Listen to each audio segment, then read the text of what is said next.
Greetings, most gracious audience. I am Sir Persevere, Knight of Tasar. And I am Speckles, Salamander of Tasar and Sir Persevere's talking animal sidekick. And I am Klingon, Tessahorn of Tasar and Sir Persevere's personal mount.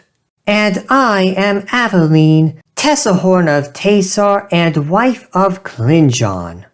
It is truly a pleasure to finally feature the both of you on my channel, Klingon and Aveline.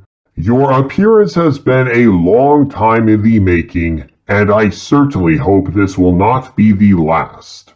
By the grace of the Creator, we will make a regular appearance on this channel. Excellent. Before we get into our topic for today, perhaps you would like to more fully introduce yourselves to our audience? For the people of Earth, horned horses are called unicorns. Yet you are called Tessahorns in this world. I think a world-building explanation would be beneficial to our audience. But of course, my old friend, where Sir Persevere, Speckles, Aveline, and I come from, unicorns are hairy rhinos with elemental powers that live far away from Sir Persevere's home continent. To avoid confusion, horned horses with elemental powers like us are called Tessahorns. That isn't all, is it? No, indeed, Speckles. As you can see, I am a blue Tessahorn. I have the power to shoot ice from my horn to freeze my opponents.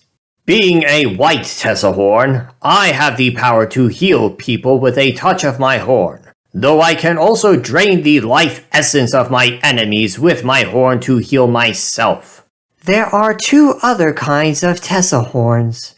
Red Tessahorns can shoot fiery red lasers from their horns, and yellow Tessahorns can read minds and use their horns to send out debilitating psychic attacks on their enemies. Well stated, my friends. Thank you for introducing yourselves. Before we continue, Sir Persevere, I would like to congratulate you on your recent marriage and thank you once again for inviting us to your wedding. Thank you, Klingon. It's too bad Samurai Lady Zhao Ying is not on this lovely walk with us today. Alas, you know how it is. While I'm patrolling on the ground with you, she's patrolling the skies above us on the back of Farsun, the Golden Eagle. Now that we have gotten our introductions out of the way, I believe it is time we move on to the business at hand. Yes, there was a reason you wanted us to be on this patrol with you, Sir Persevere. You are both correct, my friends. Today, we are finally going to review the one and only 1994 film, The Swan Princess. It is my favorite animated film of all time. It is true that Don Bluth and the original Walt Disney Studio created some excellent classic animated works, and perhaps we will discuss some of them someday, but The Swan Princess 1994 truly stands above them all. The Swan Princess, as directed by Richard Rich? Indeed, Aveline.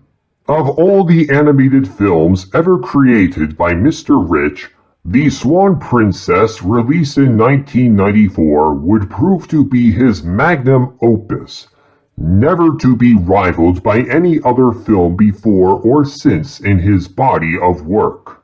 In fairness, The Fox and the Hound is an excellent movie too. True, but even The Fox and the Hound does not compare with The Swan Princess 1994. Is there a reason you include 1994 whenever you mention the title of the film? Because I'm fairly certain that the year of our Lord 1994 is not included in the title. Oh, but it is important to be so specific. Richard Rich would subsequently release many films that he claims are sequels, but I do not consider any of them to be canon to the original film. Those films range from awful to outright abysmal. Now you must forgive him. He's only a boy. Boy? Boy? I see no boy. Ah, is that why Rajon the Dragon is not here? That is correct, my perceptive amphibious friend. Even as we speak, Rajon is standing in his burn zone and roasting those so-called sequels to a crisp. Our audience can look forward to that video coming out in the future. But it is now time to put those awful sequels out of our minds. Because we are only here to review the brilliance that is the original 1994 The Swan Princess. This is a passion project we had been meaning to put together over the past several years.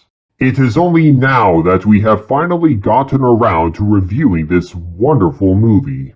While it is not above criticism, The Swan Princess 1994 is as close to perfection as any animated film could ever hope to achieve. The Swan Princess 1994 is a tale of magic, adventure, loyalty, heroics, undying love, and unwavering endurance. The central theme, far longer than forever, served as a source of inspiration and hope for the nerdy knight as he awaited the day when he too would find and marry his true love. In fact, the nerdy knight is so big of a fan of the original film that he bought an animation cell from the far longer than forever sequence. As you can see, it is in this shot right here, complete with a certificate of authentication.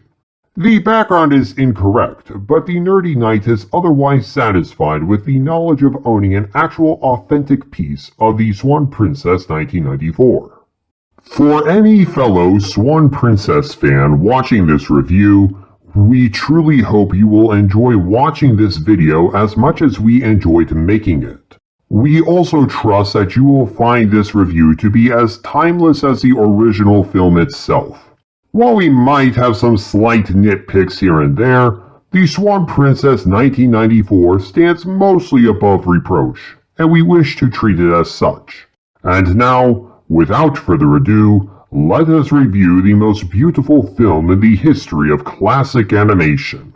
The movie begins with the brief opening credits which introduce us to Jared Brown, Selden Young, and, most importantly, Richard Rich, who directed this beloved film. These names are followed by a magical transformation sequence which reveals the title of the film, The Swan Princess. I love the swirling effect of the magic as it reveals the title. I also love the purple pixies flying off the name itself. It's all so pretty. I agree, it is rather mesmerizing.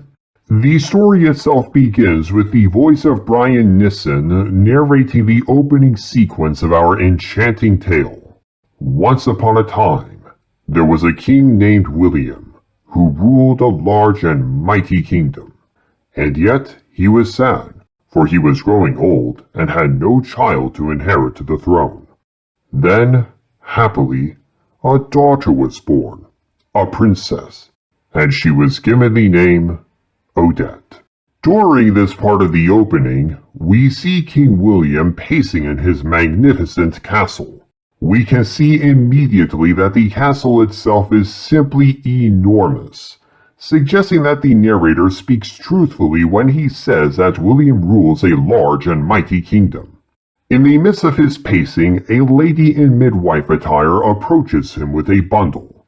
The bundle, of course, is Princess Odette but newly born, and it's very sweet to see the happy father hold the little baby in his arms. He proceeds to take the newly born princess to a balcony of the castle to present her to the citizens waiting below. He is met with thunderous applause of congratulation. Provided that he was a good king, as this story implies, it is nice to see the citizens celebrating his good fortune in finally having a child of his own. You know my politics, Klingon. I'm a man of the Republic rather than the monarchy. Nobody cheered for me when I was born, and I don't think quote, royal babies should be followed by the paparazzi either. But in the context of this story of a fairy tale kingdom, it is good to see the people be supportive of a wise and good king when he finally has his child. We move to the second scene of the opening narrated sequence. Kings and queens came from all around to offer their gifts to the child. Among them was the widow Uberta and her young son, Prince Derek. It was then that William and Uberta happened upon the same idea. Derek and Odette would be brought together each summer in hopes that they would fall in love and join their kingdoms forever. Hold it! Hold it! What's the matter, Speckles? Let's take a look at this still shot of King William and Queen Uberta happening upon the same idea. Okay, so I know that Uberta is a widow. The narrator said so. But if a decision as monumental as an infant royal betrothal is going to be made, shouldn't there be one other person who gets a say? Where is Odette's mother, the queen? Why isn't she in this picture next to King William? Speckles, you make a very good point. There should be 3 people involved in this decision, Odette's mother, the queen, being one of them. It is here that I must put forward the following tragic theory. You die in childbirth. Yes, dear viewers, it is my theory that after King William raised Odette to the cheering populace, the midwife returned and informed the king that his queen was struggling to recover from labor. His joy is turned into a panic as he rushes away from the balcony with Odette in hand. He joins his wife in the palace delivery room. As we will see later in the film, Odette grows up into a beautiful woman. Here, Odette's mother would look like a late middle-aged version of Odette, probably with a considerable amount of white hair mixed with the golden hair. As you will recall what the narrator said, King William was growing old. Provided that he was monogamous and married young, this logic would also apply to his queen.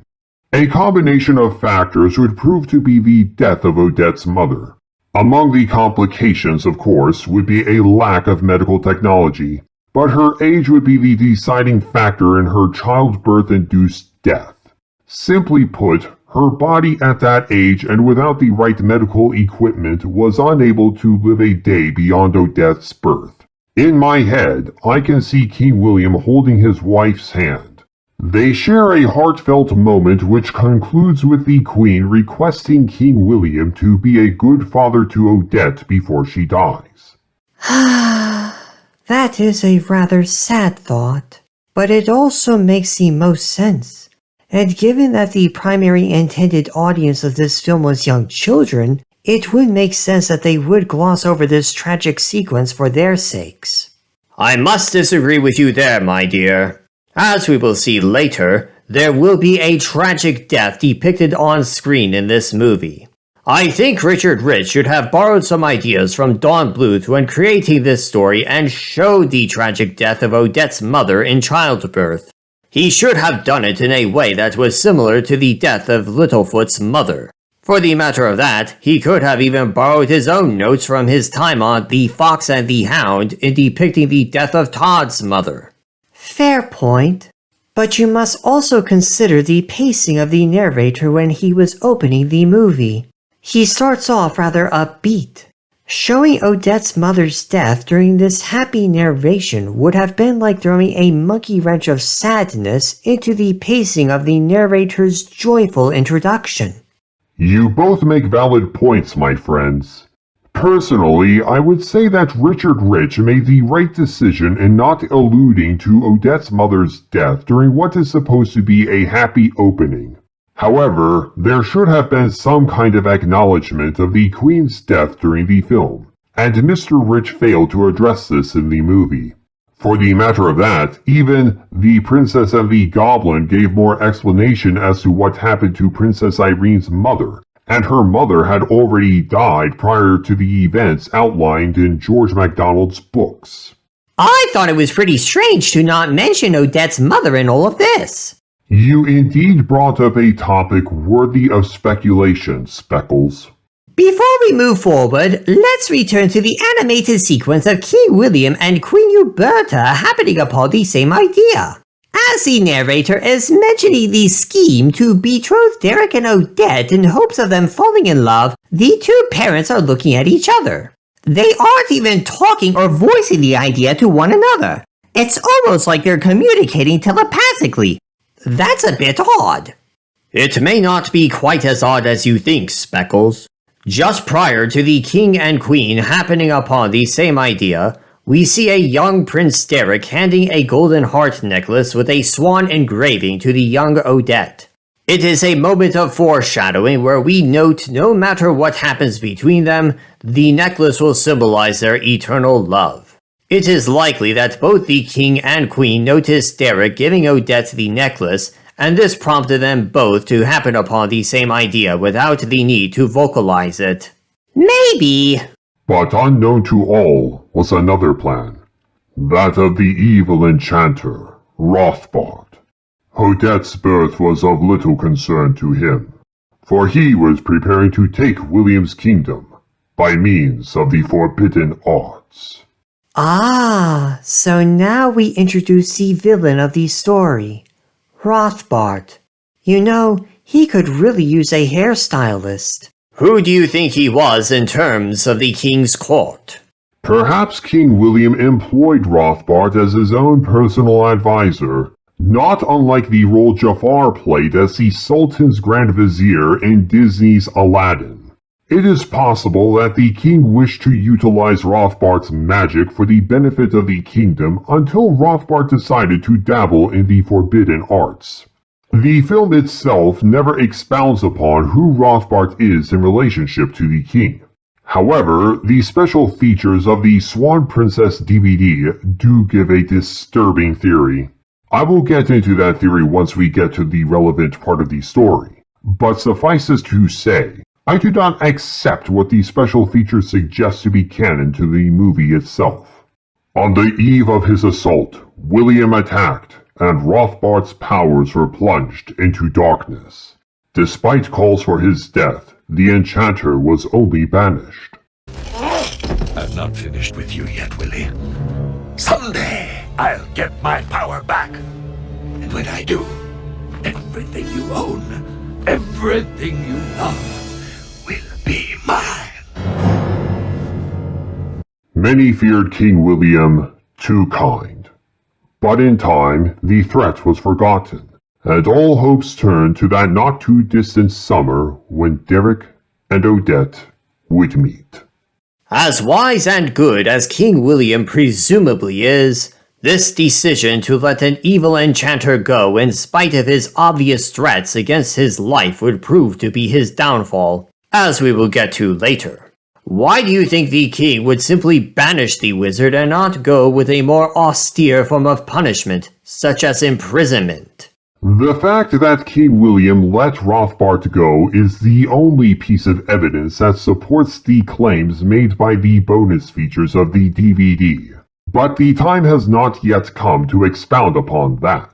What's more important right now is that the narration by Brian Nissen has come to an end. The screen blacks out following Rothbard's initial defeat and banishment. When we cut back in, Odette is now a little girl, and I assume she's about 5 years old. To be exact, when the screen fades in, we see the comedic relief of the story. Queen Huberta's Chamberlain. He is the one who sees King William escorted by his guard. Little Odette is sitting on the saddle with her father. Seeing this is so, the comedic Chamberlain does a little jig upon the top of his watchtower before sliding down the roof. This small scene demonstrates that while the film is mostly grounded in realistic physics, there is some cartoon logic presented in the story. And we begin by showing the Chamberlain blowing on the trumpet. As we can see, something is blocking up the trumpet, and the metallic instrument swells up with the Chamberlain's attempt to blow it. Seconds later, the Chamberlain himself swells up like a little toad with all the air he has blown into the trumpet. His eyes are bloodshot from his predicament. He spins around a few times, but is finally able to blow the stubborn instrument loud and clear. In the process of so doing, the blockage is expelled from the trumpet. The blockage would prove to be a mother bird and her nest full of eggs. I do hope that no harm comes upon this little family of birds. We return to King William and Queen Uberta meeting each other with their kids in tow. The king comments that the queen is as lovely as ever. As Uberta takes a bow, the nest full of eggs expelled by the chamberlain falls upon her head. She looks none too pleased by this sudden development. Thankfully, her hair provided a soft landing for the little eggs. None of them have cracked. Fearing for his life at having displeased the queen, the chamberlain ducks behind a wall and out of sight. Thankfully for everyone, the queen is not displeased for long. The mother bird herself comes by, retrieves her nest from Uberta's head, and flies away. I must say, that's a pretty strong bird to be able to move her nest like that. I hope she has learned her lesson and doesn't build any more nests in brass instruments. With no second thought being made about the nest falling into Uberta's hair, William attempts to introduce his daughter to Uberta's son.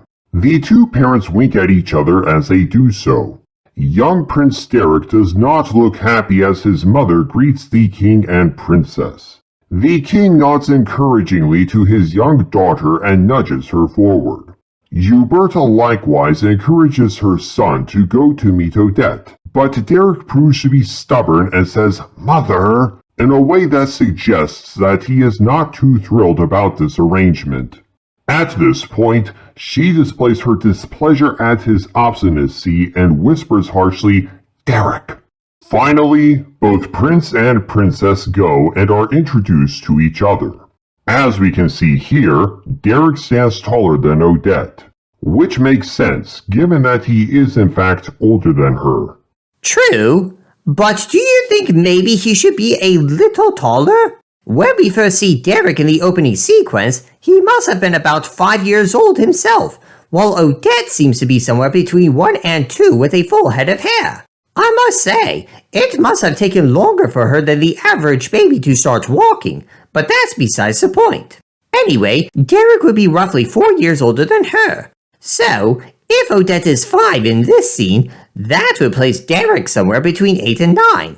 Shouldn't there be a bit more of a height difference here if that's the case? That is a fair point, Speckles. However, you must also take into account several factors. 1. Neither one of them has hit their growth spurt yet, as neither one of them would be teenagers in this scene. 2. Growth patterns can be unpredictable during childhood when comparing different individuals. 3. Aging does not work quite the same in this story. Even as we see Derek, Odette, and Bromley grow up, no one else appears to age. Everyone who is already an adult at the beginning of this story retains the same appearance throughout the 18 to 20 years of Derek and Odette growing up. I suppose you're right. Let us now return to the introduction of the prince and princess. Derek displays his grumpiness as he mostly avoids eye contact with his betrothed and says in a surly voice, "Hello, Princess Odette. I'm very pleased to meet you." In spite of this rough greeting from Derek, Odette graciously curtsies to him and replies, "Pleased to meet you, Prince Derek." In this scene, we can see that Odette has already been raised to have good manners. This suggests that King William has proven to be a good father so far. The same cannot be said for Prince Derek as he storms away in the middle of her curtsy. Uberta is right there to turn her son around. Bless her heart, she does her best, but I think the fact that her husband is dead is detrimental to the upbringing of the boy. Without a father around, Derek is bound to get himself in trouble someday. At least some trouble, for sure. At any rate, Derek returns to Odette and takes her by the hand. At this point, she glares at him, and I cannot exactly blame her for that. After all, she had been polite in greeting the boy, and he just stormed off on her while she was bowed to him. A moment passes by wherein Prince Derek grimaces at the thought of having to kiss a girl's hand. He finally does kiss Odette's hand, only to wipe his mouth with his sleeve and stick out his tongue in disgust afterwards. Immediately when he does so, we enter our first musical number of the Swan Princess. This is my idea. The relationship between Derek and Odette as depicted throughout this song is reminiscent of the antagonistic relationship between Calvin and Susie Durkins, albeit perhaps not quite as bad as that. The song begins with Prince Derek sulkily thinking, "I can't believe I'm stuck with her all summer. I'll bet she doesn't wrestle, hunt, or box." Even as Prince Derek comments in his mind that Odette doesn't box, she wipes his kiss from her hand and lifts her hands in an on-guard fashion, quickly dispelling at least that last thought. As Derek will quickly find out in this musical number, there's more to Odette than first meets the eye, and she's full of surprises. Odette lowers her hands and thinks to herself, "He looks conceited." Prince Derek crosses his arms sulkily and thinks, "What a total bummer!" And then the prince and princess both simultaneously think, "If I get lucky, I'll get chicken pox." As you can see here, at this point, both prince and princess are starting to protest to their parents. But William and Huberta are equally resolved in their attempt to make this betrothal work, so they motion for Derek and Odette to continue the niceties. Derek says to Odette, "So happy you could come." To which Odette replies, "So happy to be here." But in actuality, they are both thinking, "How I'd like to run." The punchline of the song comes into play at this point as they both turn their backs on each other and think, "This is not my idea of fun." The scene shifts at this point in the song, and we find ourselves inside Queen Huberta's castle. Right off the bat, we can see Prince Derek waving a wooden sword and charging down a set of stairs. Odette is quick to trip the boy and send him sprawling to the floor before she jumps on top of him and gives him a good thrashing. Yikes! She could have seriously hurt him! Acting completely oblivious to the scene at the bottom of these stairs, William and Huberta stroll to a nearby table. Huberta states, "The children seem to get along quite nicely." Really? How could Huberta possibly be that clueless? Her son has been tripped, and now he's being pummeled by Odette. I'm pretty sure that's a good indication that the children are not getting along quite nicely. Speaking from personal experience, I will say that children fighting is a natural phenomenon. When the nerdy knight was a young lad, he got into wrestling matches with his brother over the stupidest things. And occasionally their sister would join in those fights as well. But as far as I can remember, they didn't try to trip each other or otherwise seriously hurt one another. What you're describing is something that happens with siblings. Siblings at least know they belong in the same family and ultimately love each other regardless of any petty rivalries between them. Derek and Odette, on the other hand, are not brother and sister. And Odette should have already been brought up to know that it's wrong to trip people as they're going down these stairs. You are correct, Clinjon. King William picks up a geometrical compass, sweeps it over the map before them, and declares, "We'll join our lands if this arrangement clicks." Clueless, the both of them. They need to put a stop to the fight at the bottom of these stairs. That would be the best course of action. But as we'll see, Richard Rich is nobody's fool when it comes to this film, even if there are some story contrivances here and there. It is through a funny and endearing song that he shows the importance of discipline. If there is no discipline, chaos ensues. If the parents remain willfully oblivious to the animosity between their children, it will ultimately result in strife the whole way around. And I believe it is through this song that Mr. Rich shows the progressive irony of how plans can easily go wrong when parents don't exercise better discipline over their kids. As King William concludes his line about joining their lands if this arrangement clicks, He taps Queen Uberta on the nose with the compass. She likewise takes the compass and pokes him in the chest as she replies, "My dear King William, that's my point. Precisely." The scene shifts here, and we see everyone outside as the sun appears to be setting. King William sings here, "It's such good parenting," followed by Queen Uberta stating, "And politics." She follows up by singing, "So happy we agree," while King William replies, "I think we've got a deal." And there it is. The truth comes out. To them, this isn't about love, it's about politics. I realize that this is based on the real medieval European political practice of betrothing princes and princesses of other countries to each other. But this is the perfect recipe for disaster, when you get a prince not loving the princess he marries because he truly didn't want her in the first place. It wasn't organic. It was all arranged because of, quote, politics. And that's exactly what's playing out here. Derek has been arranged into a marriage because of politics, and not because he truly loves her.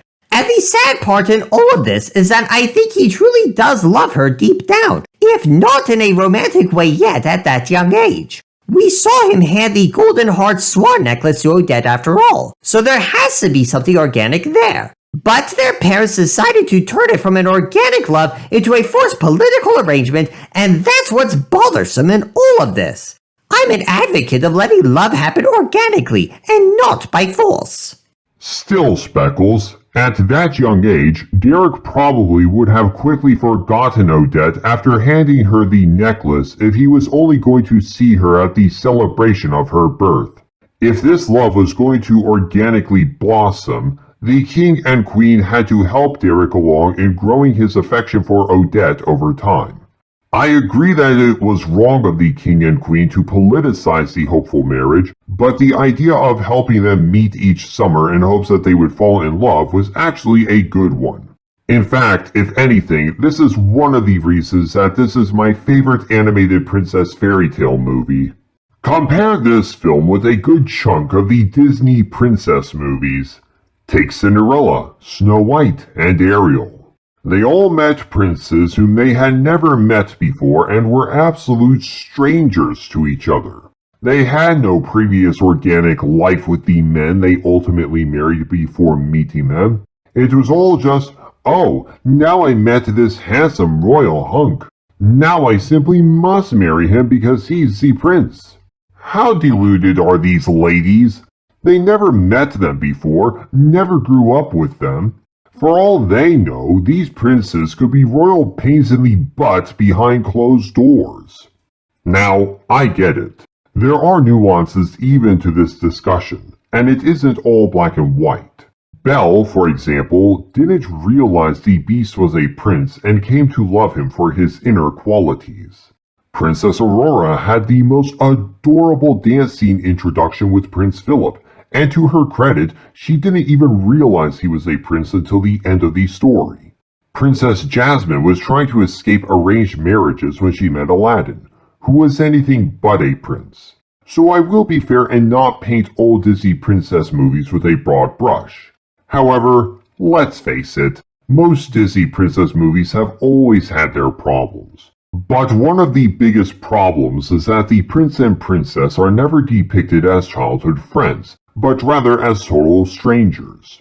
The Swan Princess, on the other hand, is the one animated princess movie where they have the prince and princess grow up together. And the Swan Princess is not a Disney princess movie, which is another minor reason why this film is my favorite. Before we continue, I would like to point out that you and your wife aren't childhood friends. In fact, when you first met, your samurai wife attempted to assassinate you while you were praying at a war-torn abandoned chapel. What you say is true, Klinjon, but I still think it is ideal for childhood friends to marry each other if possible.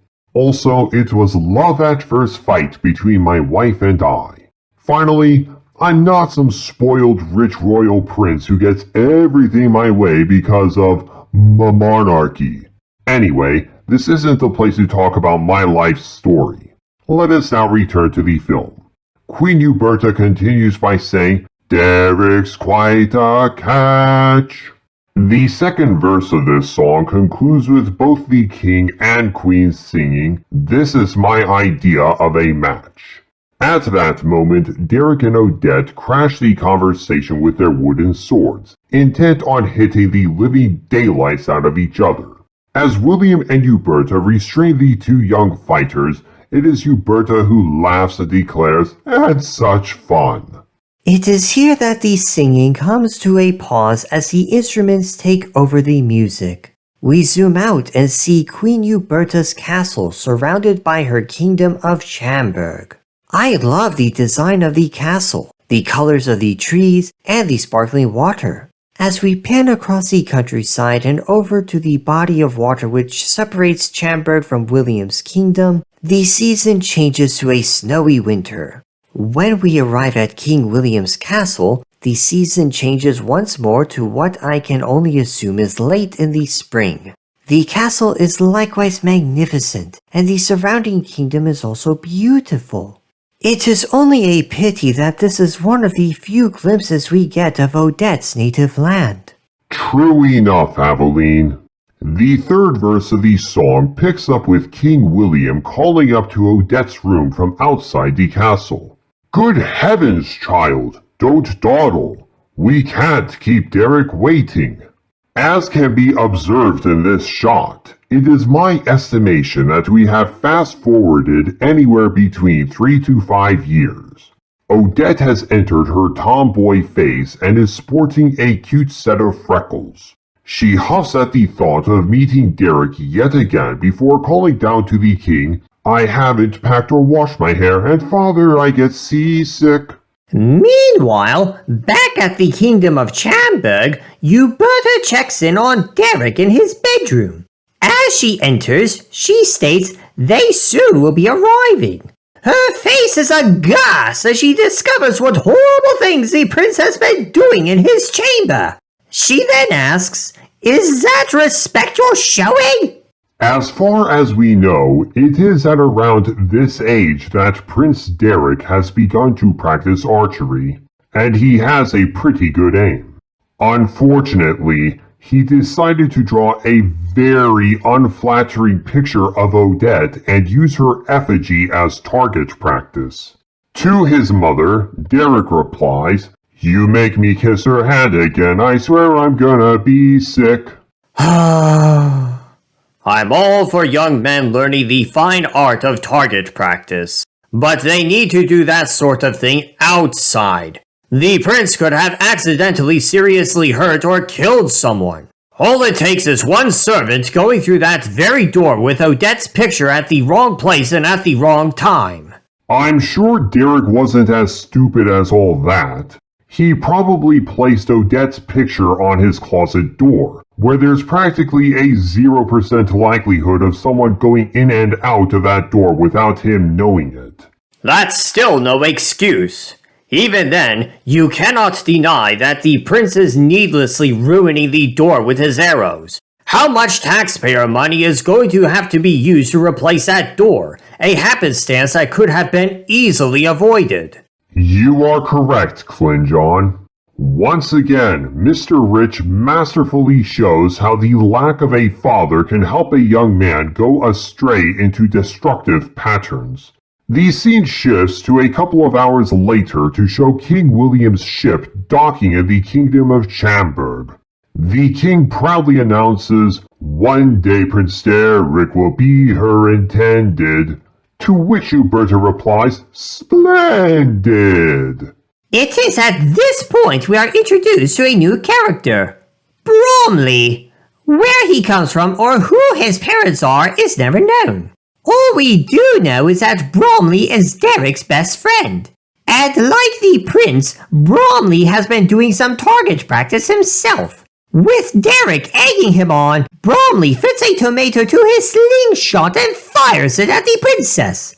While the tomato strikes the ship rather than its intended target, the fruit still splatters in all directions and hits Odette. The boys laugh at the success of their prank while Odette glares at them with tomato juice dripping from her face.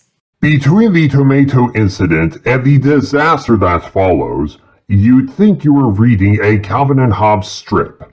In the following scene, Derek and Bromley are sliding down the banister in a desperate bid to leave Odette behind. Derek sings out, "We've tried all summer, but we just can't lose her." Sure enough, Odette is likewise sliding down the banister behind them. Derek and Bromley manage to make a clean getaway while Odette hilariously spins around in circles at the bottom of the banister. Before we continue with the story, let's focus on this freeze frame of Odette spinning in circles. Once again, we can see some more foreshadowing regarding Odette's future adventures. How so? You do see the swans at the bottom of the stairs, don't you? As far as I can recall, this is now the second time in the film swans have been hinted at in the film itself. First, you had the heart necklace from Derek. Now you have these stairs. Excellent observation. The hints are subtle, but you can see these signs eventually pointing to Odette's future misfortunes. Anyway, Calvin and Hobbes run to their Get Rid of Slimy Girls clubhouse and leave Susie Durkins behind on the ground. Sir Persevere! Really? I thought you were better than that! We're reviewing the Swan Princess, not Calvin and Hobbes! Now I regret bringing up that comic in the first place! Whoops! I am so sorry. I beg everyone's pardon. This is not Calvin and Hobbes after all. But man, does this part of the movie make me think of that comic strip. I will make no more mentions of Calvin and Hobbes moving forward for this review. As I was saying, Derek and Bromley make it to their treehouse and leave Odette behind on the ground. Derek, with some input from Bromley, declares, "When picking teams or friends, I never choose her." Bromley replies, "You'd think she'd take a hint and learn to read." He proudly unfurls a "No Girls" sign as he does so. Princess Odette places her hands on her hips as she declares, "This really isn't fair." To which the boys reply, "We really couldn't care." Odette then throws a tantrum as she kicks out one of the main supports for the treehouse while shouting, "Boys, it's all or none." The treehouse collapses into a jumbled up pile of timber on top of Odette. Both Derek and Bromley fall amongst the debris on top of the princess. The third verse concludes with both Derek and Odette stating, "This isn't my idea of fun." As you can see, Odette is now riding home with her father while sporting bandages. The boys are equally banged up. Queen Uberta puts on a pleasant face while wishing King William and Odette safe travels. Once the king and princess are out of sight, she whirls around and gives Derek and Bromley a good talking to. It's about time she disciplined her son. She has ignored his antics for far too long. True enough, Aveline. We follow King William and Princess Odette as they exit the kingdom of Chamberg. How much time has elapsed? She's no longer wearing her bandages! Do you expect me to believe that Odette was just feeling all better in the span of a single day? I suspect this was a continuity error. Not unlike the Beast from Beauty and the Beast, with the porridge disappearing from his face and then reappearing on his face when Belle offers him the spoon. Anyway, we see the royal entourage crossing the bridge and exiting the kingdom. We see some citizens working in an orchard and singing. This, of course, is the beginning of the fourth verse. It begins with the lines, "Long before they met, Derek and Odette were destined to be wedded." The season changes over to winter, and we see Derek lying down and reading in front of the fire while servants are working all over the palace. The servants proceed to sing, however, anyone could see the only point on which they didn't disagree was that the very thought of summertime was dreaded. As we can see here, Derek and Odette have nearly reached their adult forms with this time jump. And we see that they both like to read books. Alas, if only more youngsters could take up reading books for a hobby. But I digress. Perhaps Derek and Odette could start to bond more over the books they read. Perhaps there's a novel they both like. Perhaps. The scene changes again to summer, and we see both King William and Queen Huberta having a hard time getting their children to mingle with each other. It is Prince Derek who sings the next line, "She tries to talk me into playing dress up." Derek does make a rather handsome lion. It is nice to see that he is humoring Odette instead of giving her a hard time. Perhaps he's finally starting to fall in love with her. And I dare say that Odette will make a beautiful queen. The prince continues singing, "She's always flirting with the castle guards." Sheesh! What's with women and their constant need to flirt? And isn't she already betrothed to the prince? We all know Odette wasn't serious. She likely only did that to get Derek jealous. Besides, a little bit of flirtation never hurt an unmarried lady. I know about those times you flirted with Gadron. I'm still sore about that. What? That was more than 100 years ago, and well before you and I met. Besides, Gadron is a dragon who is happily married to Esther the Dragoness. Do you honestly think I was romantically serious when I flirted with him? I suppose not, my dear. But still... All right, you two. You'll have plenty of time to continue this discussion after the review is finished. Fortunately, the guard simply laughed at her jokes. No more, no less. I think Aveline is right, and Odette flirted with the guards just to get Derek jealous. Because we get the next line from Bromley, "I think you really sort of like her, fess up." As Aveline has also observed, the fact that Derek is willing to play dress-up with Odette instead of hiding away in a treehouse means that he has definitely progressed from loathing her to at least liking her to some extent.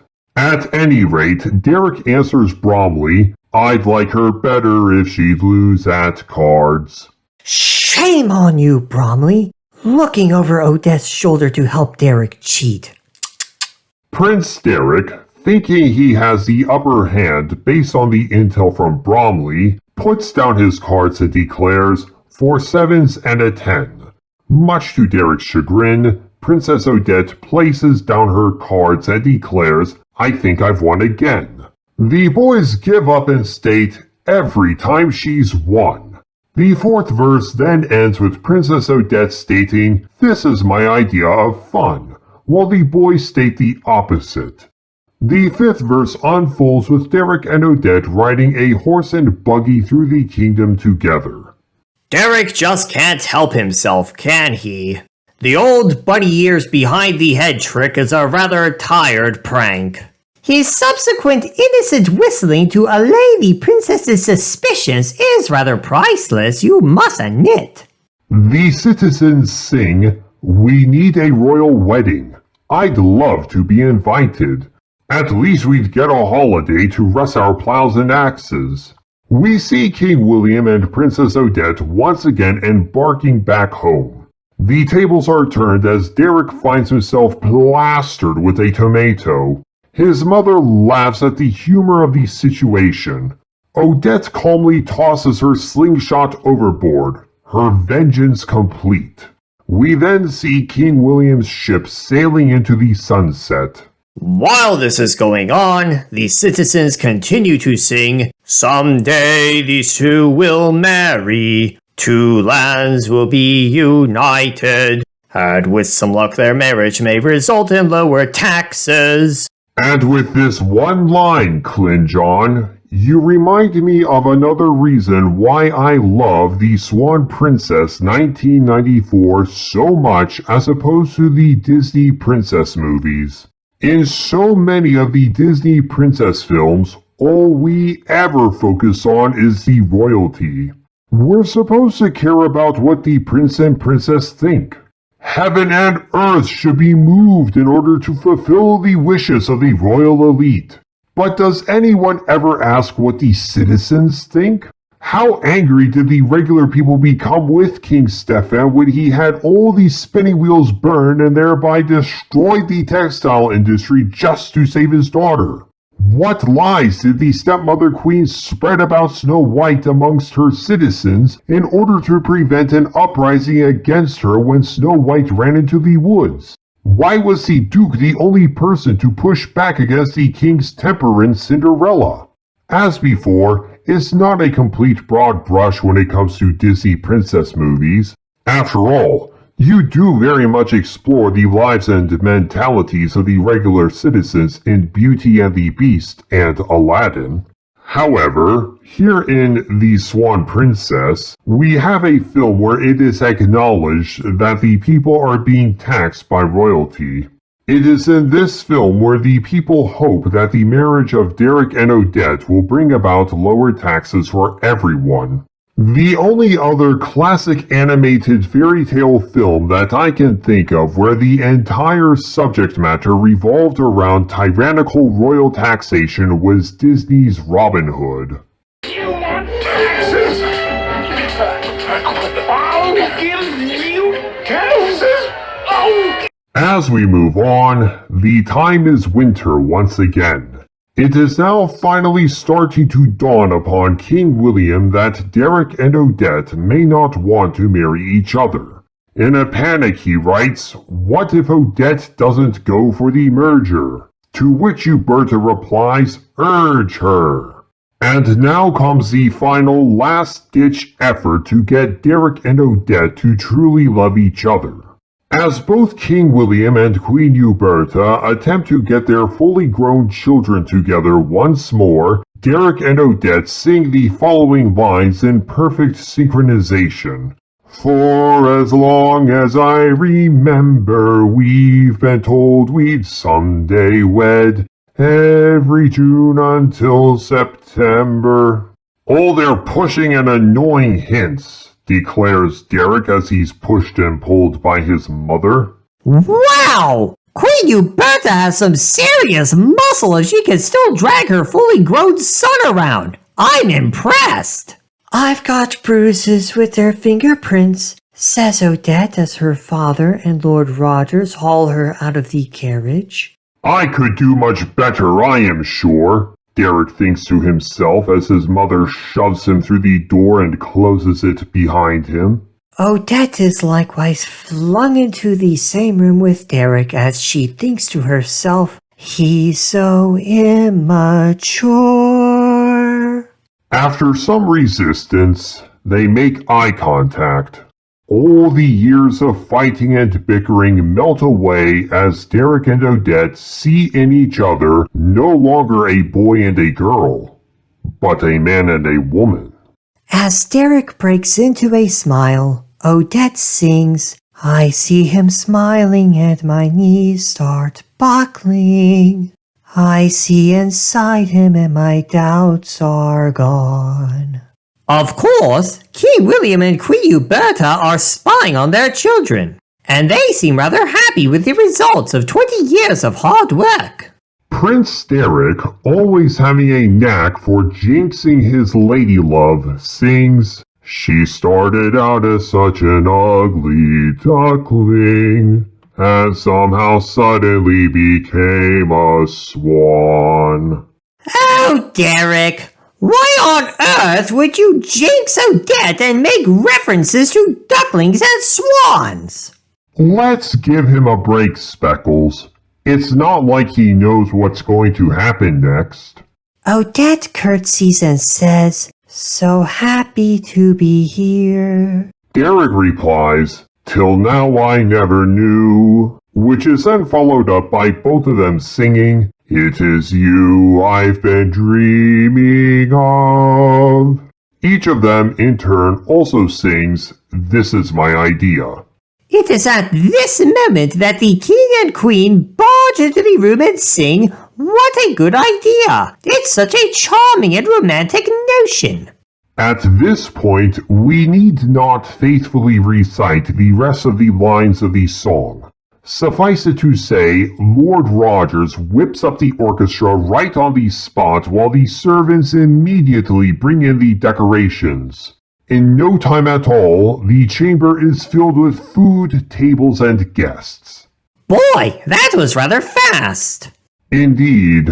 In the meantime, Derek and Odette dance, oblivious to everyone around them. This scene is reminiscent of the end of Sleeping Beauty as everything around the prince and princess fades into a pinkish-bluish background. Thankfully, we don't have two egomaniacal bickering fairies in this one to argue over Odette's dress. Right you are, Clinjon. Ha! I love romantic dance scenes. They do look good together. Yes, they do, Aveline. It is here that the song finally comes to an end. Odette sings, "This is my idea," followed by Derek singing the same line, "This is my idea." Together they sing once more, "This is my idea of." As the prince and princess kiss, their thought is finished by some ladies who sing the final word of the song. Love. Love, sweet song. Pain in the pin feathers, I call it. As Prince Derek and Princess Odette pull away from their kiss, the pinkish-bluish background fades away, revealing once more the servants and guests of the castle. Drawing upon the excitement of the moment, Derek turns to the onlookers and proclaims, "Arrange the marriage." Well, that was rather quick. Whatever happened to explicitly asking Odette in no uncertain terms for her hand in marriage? What, so they just kiss and he thinks he doesn't need to ask with full clarity, "Odette, will you marry me?" Hold your horses, Speckles. No offense, Clinjon and Aveline. None taken. If you will look at Odette's face in this shot, you can see that she's likely thinking along the same lines as you, my amphibious friend. She seems to have a look of concern on her face. It is my assumption that Odette is thinking that Derek is moving forward a bit too quickly with this new romantic relationship they have finally budded forth. It is at this point that the entire palace erupts into cheering and applause. King William and Queen Uberta hug each other, and an overweight woman manages to impress us all by kicking her heels together, and we have Lumiere kissing Cogsworth. Enough said. Lord Rogers, taking his cue from the prince, immediately strikes up the band. It is here that Odette finally says, "Wait." Hilarity ensues as everyone listens to Odette and waits. The violinist loses his bow, which goes flying through Uberta's hair. One of the servants drops either a chicken or turkey onto another servant's head, and the chamberlain sets a servant's mustache on fire. Can we go back and freeze frame that sequence? My pleasure, Speckles. Let's go back to the part where the orchestra stops playing. I think the animators had way too much fun with this scene right here. You have one musician with his eyes bulging out of his head, and you have another musician looking like he's applying for the part of Flint Lockwood's dad. But the cherry on top of this whole freeze frame is this fella with his face all swollen up like a balloon. I almost want to take a pin and pop his face. And now let's skip forward to the freeze frame of the bow going through Uberta's hair.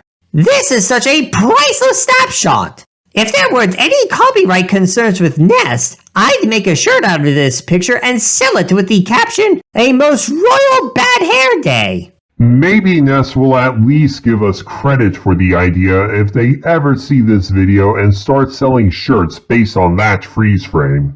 But let's continue with the story. Derek asks quite innocently, "What? You're all I've ever wanted. You're beautiful." Odette sweetly replies, "Thank you. But what else?" "What else?" asks Derek, taken aback. Is beauty all that matters to you? And now we see that Odette has grown in wisdom. And as we will see unfold shortly, Odette wishes to marry a man who can love her for her inner qualities, not just her external ones. Though she is undeniably beautiful by human standards, she wishes for the man who marries her to be worthy of her. We will see later that she is kind and courageous. These qualities are things that a man might overlook if he looks at only her physical beauty. Unfortunately, you also have too many modern women not putting enough emphasis on making their bodies beautiful, as we have many overweight and tattoo-ridden ladies walking around and thinking they are goddesses on Earth. Here's the takeaway everyone should have. Be balanced when it comes to your virtues. First and foremost, make sure you are a decent and sweet person to be around on the inside. And secondly, make sure to take care of your body, just as Derek and Odette have clearly done in this film. And if you are a drop-dead gorgeous person on the outside, don't be vain about your appearance. It is here that King William clears his throat and shakes his head, clearly wishing for Odette to discontinue this line of questioning. Odette shoots a look of disapproval at her father before turning back to Derek with a look that is both sweet and concerned. Uberta seems to get the message and tries to help her son along. Derek? What else? It is here that Prince Derek utters perhaps the most well-known, if not the most infamous, quote of the entire film. What else is there? Nice going, Derek! How could you say something so monumentally clueless? I cringe every time I hear him say, "What else is there?" Uberta, realizing the gravity of the situation, begins to weep. I must say, she is so dramatic when it comes to displaying her emotions. Odette looks away in sad disappointment. I think Odette loves Derek, and hence her disappointment is all the greater. She did kiss him after all. Even now, I don't think she stopped loving him, but she knows he isn't ready to marry her yet. I agree with your assessment, my old friend. We fade to the next scene, where we see King William and Princess Odette preparing to bid farewell to Queen Uberta and Prince Derek. From his high horse, the king declares, "We tried, Uberta. No one can say we didn't try." Uberta, always the drama queen, is seemingly on the verge of tears while Derek stands numbly at her side. William turns to his daughter and commands, "Say goodbye, Odette." She shoots a brief look at Derek before turning away and stating goodbye. "Goodbye?" prompts the king. Prince Derek, Odette finishes with another glance toward her beloved wayward prince. It takes Uberta some coaxing, but she manages to get her son to reply, "Goodbye, princess." He is rather sulky as he says this. With that, the king and princess take their leave. Poor Derek gazes after Odette with his heart hurt. Odette glances back toward him, and Derek looks away, unwilling to show his pain to her. All of these years of planning, wasted! You know, the king and queen are both widowed. If they wanted their kingdoms joined forever, why didn't they just go ahead and marry each other instead of placing all their hopes on the marriage of their children? They obviously liked each other, and we see that their plans to get their children married have manifestly failed. A valid point which has been raised by the siblings of the Nerdy Knight on more than one occasion. However, you have to consider that Uberta was probably no longer able to bear children by the time she entered the story. Even if William and Uberta did marry, what would become of Derek and Odette?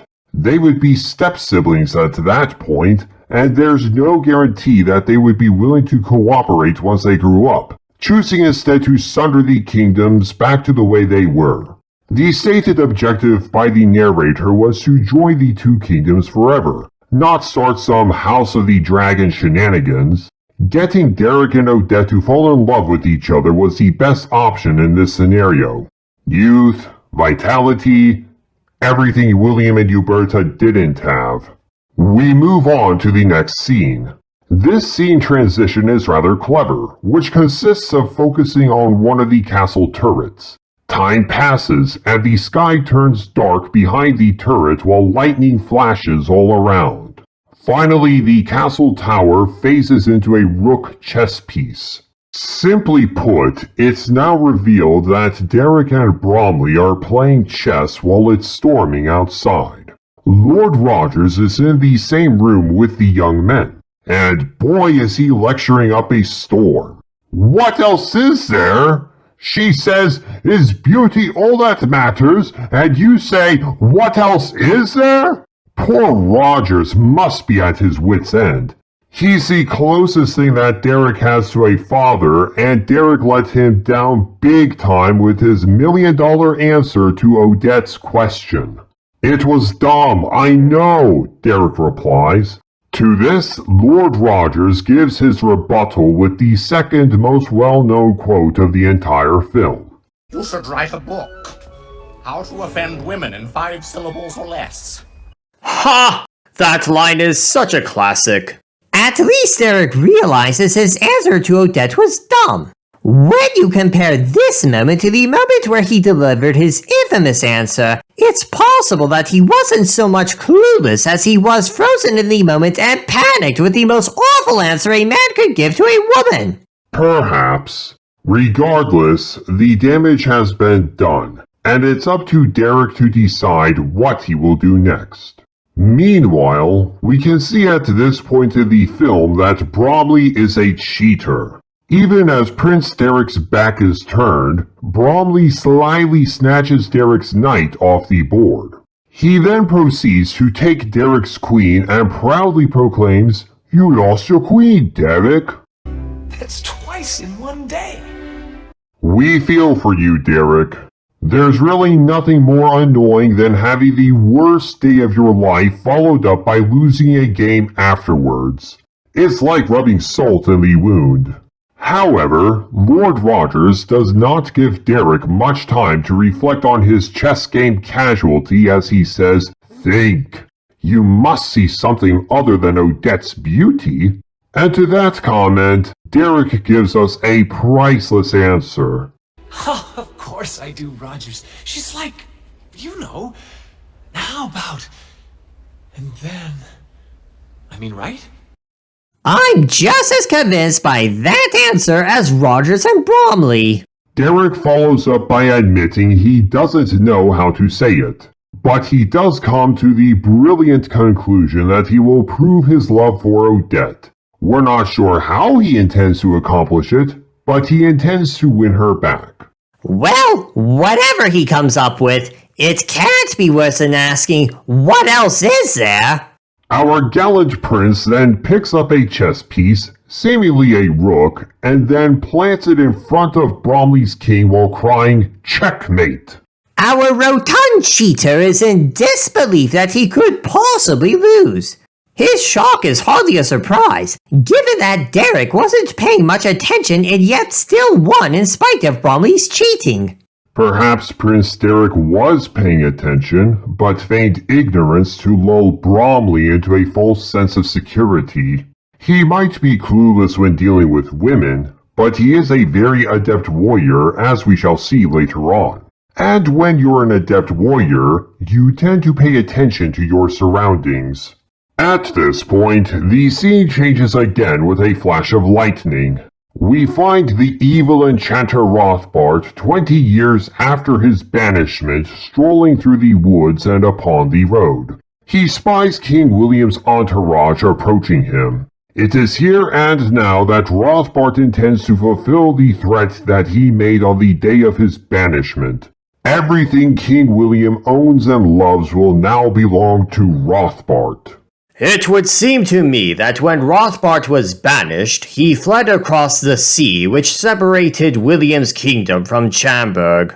For if I am not mistaken, King William and Princess Odette have yet to reach their ship to sail home, which means that they are still in Chamberg.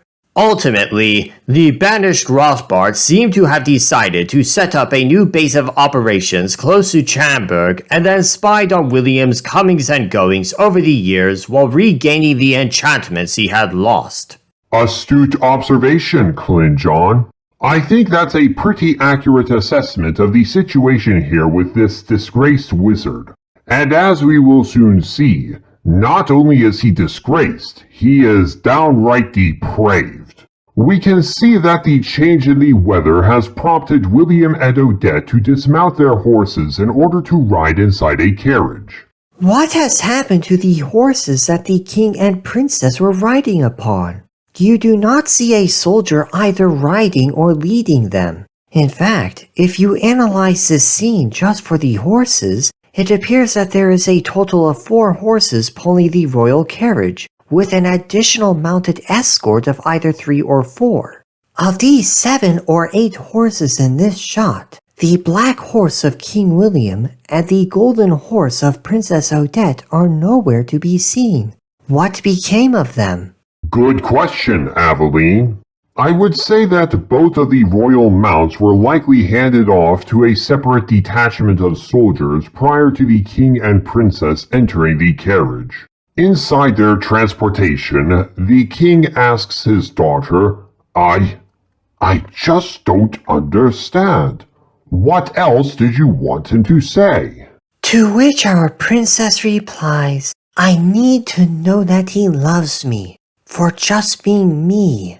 This line, of course, echoes back to the theme which has been discussed earlier. Can Derek see Odette for more than just the skin-deep beauty of youth?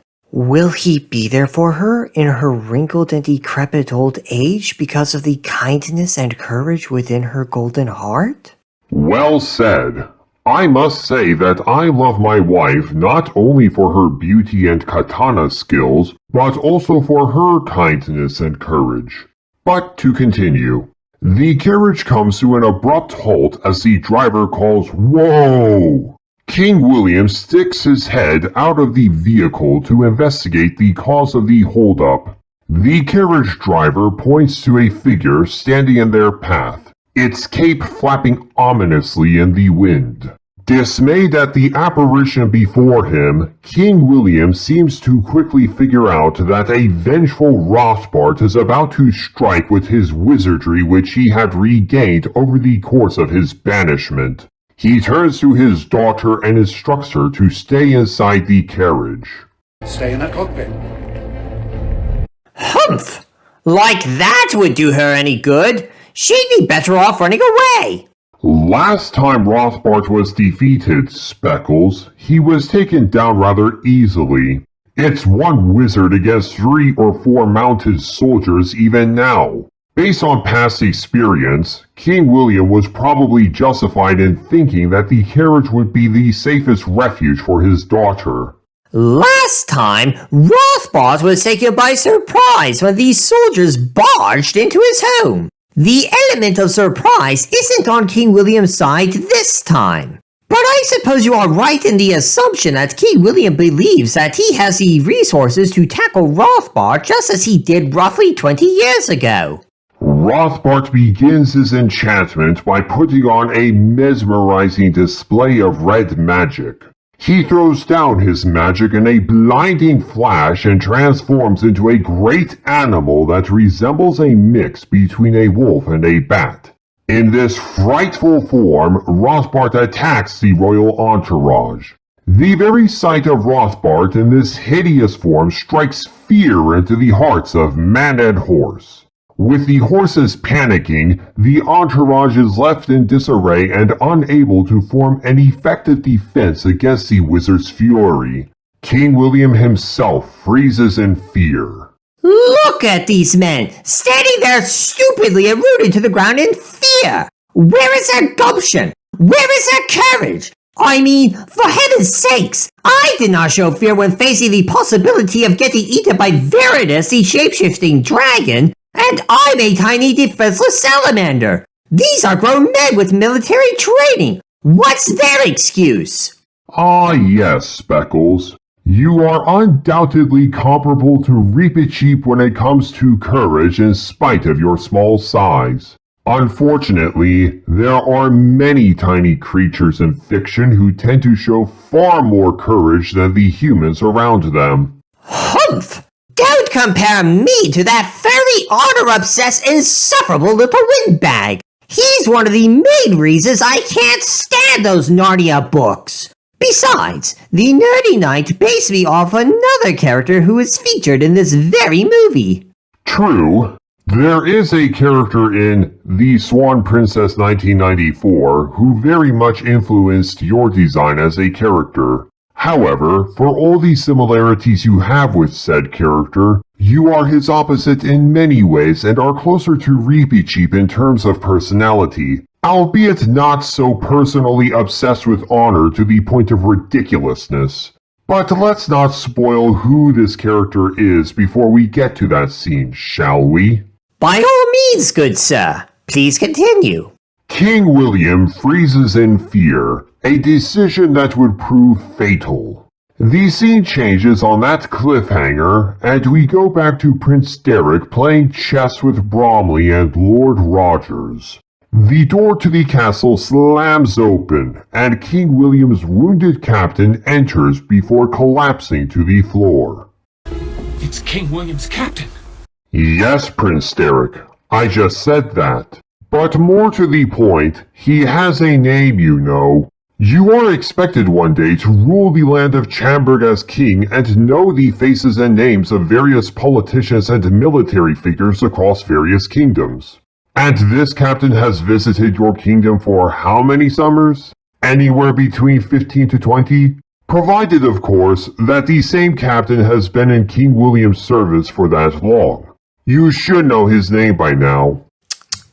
Prince Derek still has much to learn about treating all people of different classes with respect. The people who serve under royal rulers should not be treated as objects with no names. What shall you call him, Sir Persevere? Good question, Clinjon. I believe I shall call him Captain Timothy. Prince Derek runs to Captain Timothy's side. We do not see Captain Timothy again after this scene, so I assume he dies in Prince Derek's arms. Before he dies, Captain Timothy manages to gasp the following message. We were attacked. A great animal. Prince Derek is quick to deduce that Odette is in trouble. Against Lord Rogers' advice, Derek rides off into the storm alone and seeks out what remains of King William's entourage. As the future King of Chamberg, Derek was reckless. He ought to have listened to Lord Rogers' advice and waited for a search party to be assembled. Based on what Captain Timothy just said, a single animal was powerful enough to take out an entire squad of soldiers. For all Derek knew, it could have been a dragon.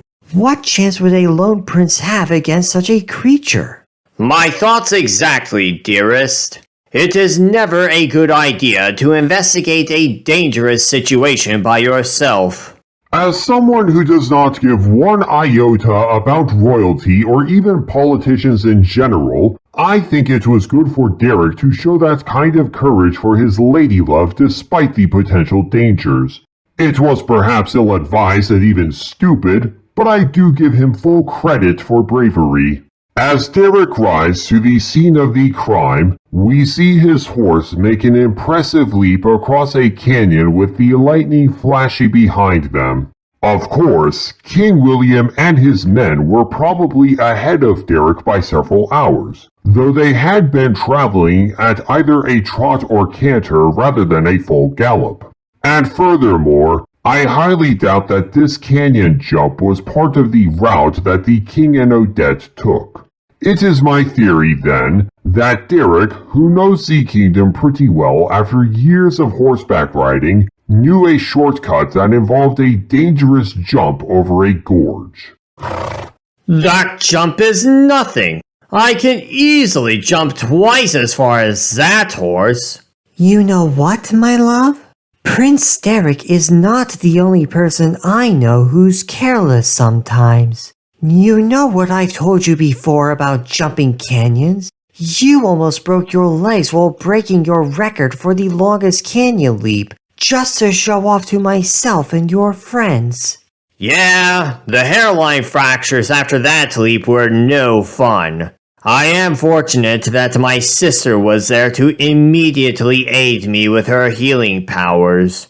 Well, lo and behold, it turns out that jumping that canyon saved some serious travel time.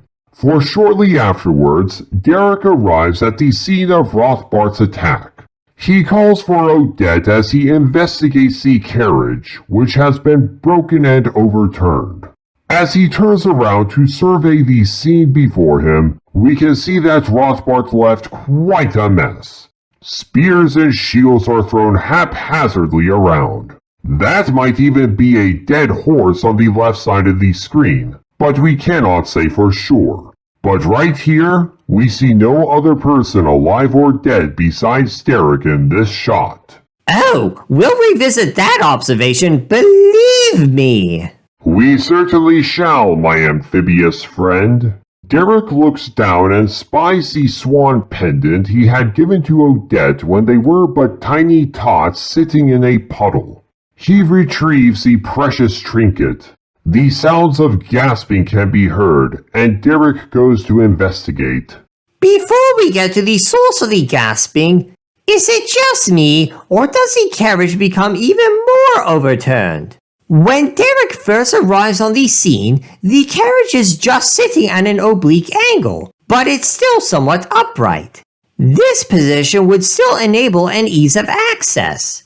In both of these later shots, the carriage is completely on its side. Derek would have to have crawled onto the carriage in this position to look properly inside. So what happened here? That, my friend, would be a continuity error. Anyway, Derek finds the source of the gasping. It is King William himself leaning against a log. The prince wastes no time and asks William about the person responsible for the ambush. King William replies, "It came so quickly. A great animal." To which Derek responds, "Where is Odette?" King William answers imploringly, "Listen to me, Derek. It's not what it seems. It's not what it seems." "What's not? Where is Odette?" persists Derek. Odette is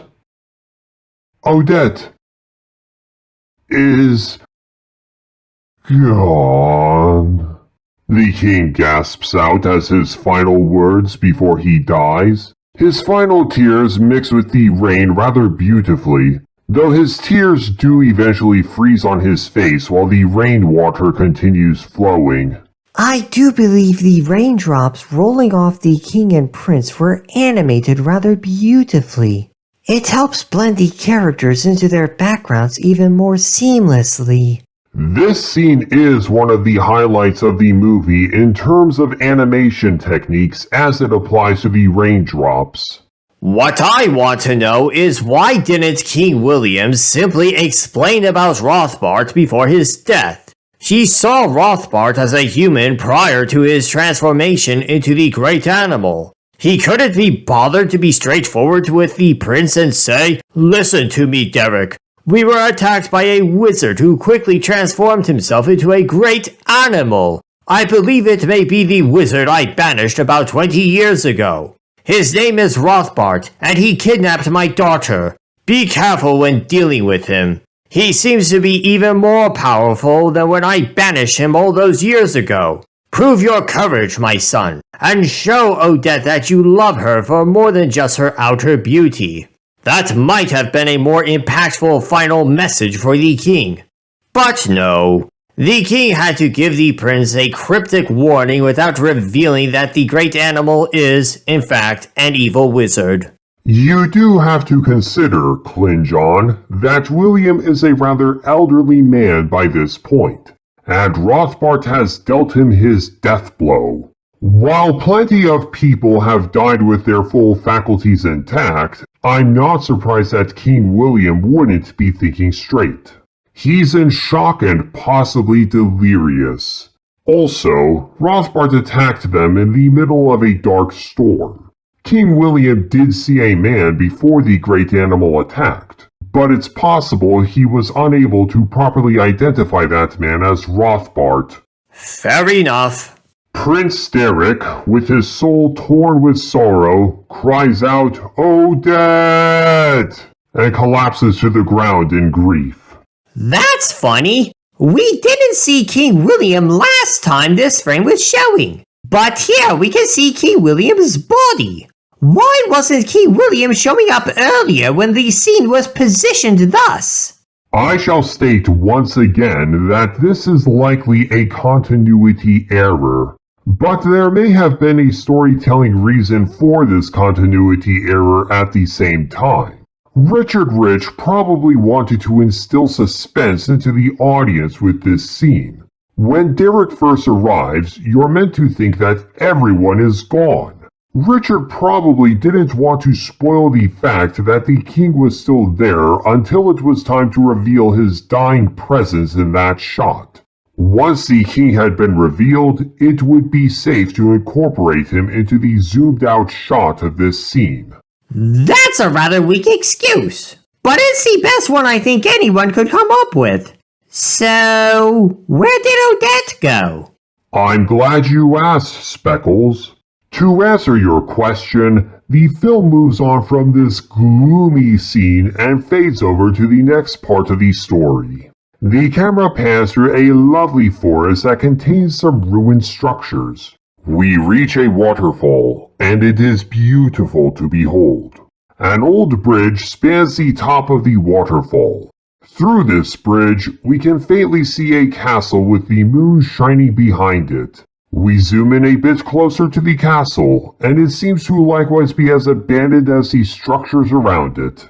What do you think is the story behind this castle prior to the movie?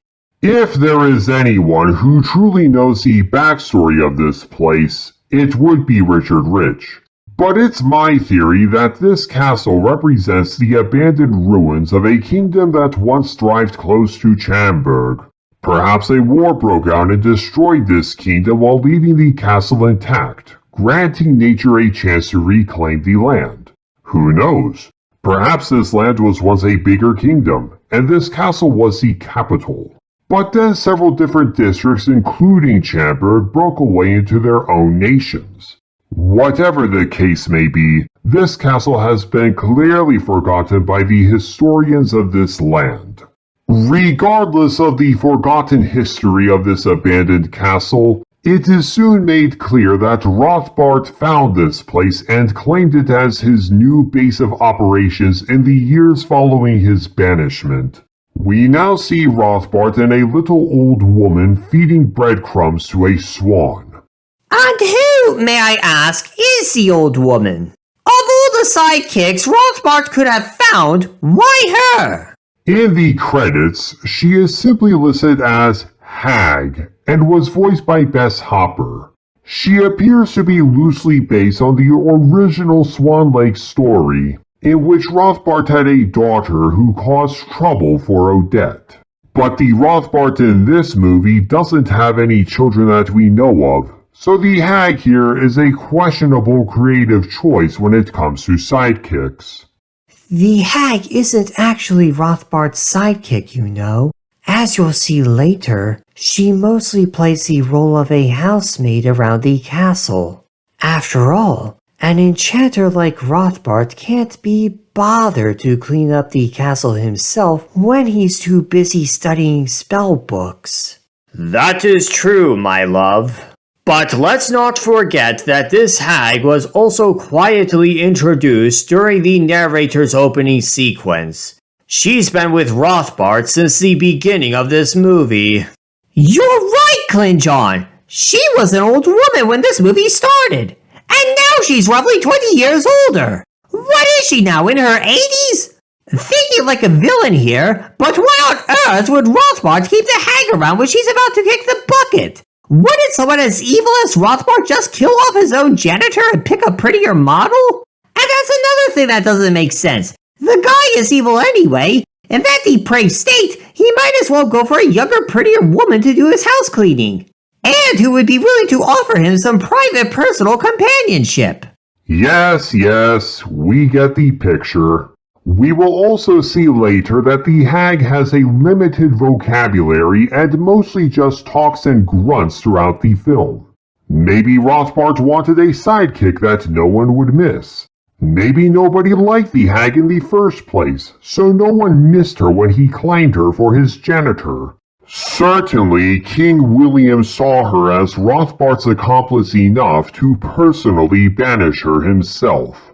If he had abducted some random pretty young woman to be his slave, he probably would have incited the entire kingdom to hunt him down, and he was not yet ready for that kind of attention. As far as Rothbart's relationship with young women goes, we're about to get there, believe me. At any rate, as the hag is feeding the swan, Rothbart speaks to the waterfowl. Now don't let my little spell make you sad, Odette. It doesn't even last the whole day. And thus, the movie now lives up to its name. Odette is now the Swan Princess! It's just like what happened to my best friend Leandra over a century ago. She was transformed into a hummingbird in her case, wasn't she? That story is a long tale to be told some other time. But yes, she was changed into a hummingbird by her abductor. I personally went on the mission to save her alongside Roger, Leandra's one true love. He was such a brave young man. You and he would have gotten along nicely, Sir Persevere. It is only a pity they vanished a few years after Leandra's rescue. As nice as it would be to meet them, I am privileged to be friends with Leandra's surviving best friend. Anyway, as you all have surmised, Rothbart has used his wizardry to transform Odette into a swan. But apparently, the spell does not last the whole day. As soon as the moon comes up, it is here that we witness a beautiful transformation sequence. As the moonlight touches Odette, the water swirls around the swan to form a kind of colorful chrysalis. In mere seconds, the water disperses, revealing once more the princess in her lovely human form. And that's not all. Indeed, it is not. During the transformation sequence, we see a frog and a turtle spying on the princess from behind a tree. And thus, we are also introduced to the character who played a major source of inspiration to the nerdy knight when he created me, Speckles the Salamander. Behold, John Bob the Frog. And we are also introduced to Speed the Turtle. But let's not get ahead of ourselves here. The nerdy knight also spent a major portion of his childhood in an area of the world where spotted salamanders were abundant. He kept one as a pet for several months and named him Bree. Though sadly Bree died during the winter and never showed much of a personality, the fact remains that spotted salamanders left a profound impact on the nerdy knight to this day. We will delve more into John Bob and discuss your similarities and differences between you and the frog, but the important thing to remember is that John Bob and Bree the real-life salamander both played a direct role in inspiring you as a character. R.I.P. Bree the Salamander. Rest in peace indeed, Bree. Hilariously, once Odette changes back into her rightful human self, the hag rubs her eyes and chucks away the loaf of bread she had been using to feed Odette's swan form. At this point, Rothbart goes into explaining the finer details of how the spell works. Basically, anytime Odette is a swan, she has to be on the lake while the moon is shining on the water in order to transform back into her human self. The villainous scoundrel goes on to reassure Odette that this sort of thing doesn't give him any pleasure. Well, maybe a teensy bit. He goes on to explain, But what I really want is your father's kingdom. Take it then. You have enough power. I do admire her spunk. It seems to me she's saying with her justifiably irritated attitude, "Go ahead, take the kingdom. No one can stop you. You murdered my father already. I don't even see why you wasted the time and energy in bringing me here and putting me under this spell." To quote Mary Jane, You got what you needed for your little science project. Now let me go. I quite agree, Aveline. But as we can see from Rothbart's response, the wizard may have learned from his previous failure and banishment. Nah, tried that already. Once you steal something, you spend your whole life fighting to keep it. I wonder if Rothbart paid a visit to Sith Lord Palpatine to learn some lessons in political dominance during his exile. Remember back to your early teachings. All who gain power are afraid to lose it. No. But I do appreciate the Star Wars reference. It is clear, however, that Rothbart did learn his lesson the hard way the first time. The first time he tried and failed to take the throne, he wished to use brute force. This time, however, he wishes to use a dubious method in order to legalize his rise to power, along with just enough brute force to murder the king. It is here that he reveals the fullest extent of his depravity. He goes on to say, while putting on an illusionary magic display, "But if I marry the only heir to the throne, we'll rule your father's kingdom together, legally, king and queen. You know." There is so much to unpack here in terms of discussing the depths of Rothbart's wickedness. First of all, no matter what Rothbart says or thinks, it is a crime to murder the king.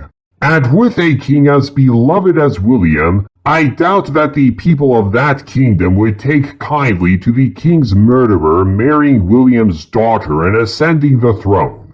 Rothbart would still have to answer for murdering his own predecessor if he thinks he could just take the throne, quote, legally. If you will recall, Rothbart murdered the king under his enchanted alias of the Great Animal, leaving no survivors save Odette. Technically, you could consider Captain Timothy a survivor, but he died shortly after arriving back at Uberta's castle. Had King William himself conveniently waited until Derek found him before finally succumbing to his wounds. So, I'm sure Rothbart's scheme would go as follows. He would present himself before the royal court and declare the tragic news of King William's death at the claws of the Great Animal. He would likely hold Odette's hand before the assembly and say, "Alas for the short-sightedness of the king for banishing me these 20 years ago. Had I not been falsely accused of treason, I could have protected the king against the Great Animal. But on the night the king died, I heard a commotion just outside the borders of the kingdom of Chamberg. Ever since I was banished, it was my habit to explore the forests around Chamberg in my solitude. Upon hearing the sounds of screaming and snarling, I went and investigated for myself what was happening. Regrettably, by then it was far too late. All these soldiers were torn to pieces. King William himself was being throttled around in the Great Animal's jaws, and our beautiful princess was cowering in fear within the overturned carriage. Without a moment to lose, it was I who sprang forth and slew the Great Animal with my so-called forbidden arts. As I examined the king, His Majesty opened his eyes for the final time and saw who it was who had saved him. He took my hand in his and begged for my forgiveness for having wrongfully banished me. He asked for me to take care of his daughter just before His Excellency passed away. Princess Odette has since fallen in love with me for my brave deeds that day and wishes to have me rule as the king of this land in her father's place. And our princess wishes to be my queen in royal matrimony." Not a bad theory, Clint John. That is a pretty sophisticated scheme, and one that could work. The only problem here is that this story would require Odette's cooperation to perpetuate Rothbart's lies, and I doubt a woman of virtue like her would ever agree to it. But this is now the point where we shall examine the truest depths of Rothbart's malice. Beyond just killing King William, Rothbart plans on marrying Odette in order to ascend the throne under a thin veneer of legitimacy. A woman, I might add, who is young enough to be his daughter. Now, let's look at Rothbart in terms of his age. During the opening narration, given his balding appearance, I would say he was roughly in his late 30s at the time of his banishment. So that would put him squarely in his late 50s when he enchants Odette.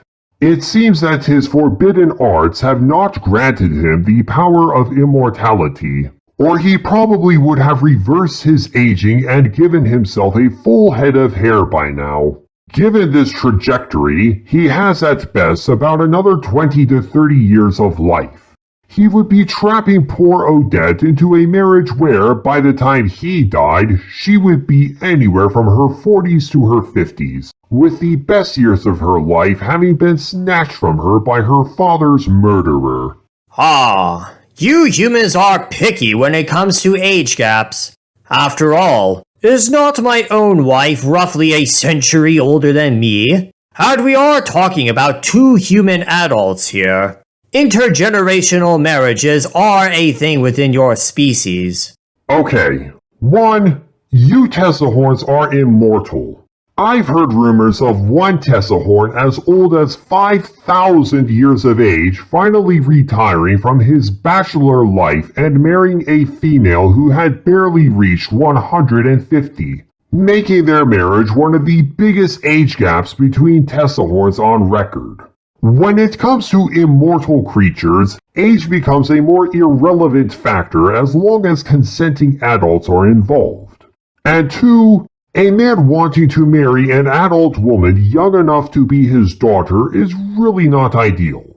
Sometimes such intergenerational marriages do take place by willing consent, and they can admittedly work.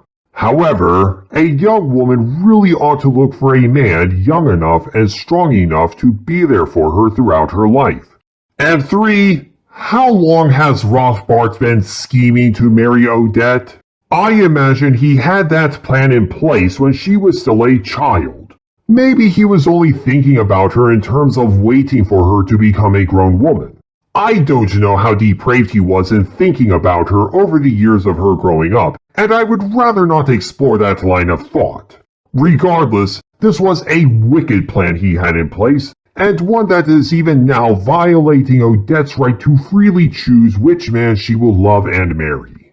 But as evil and vile as all this is, there is one final theory to expound upon, which, if true, would bring Rothbart down to the lowest levels of depravity.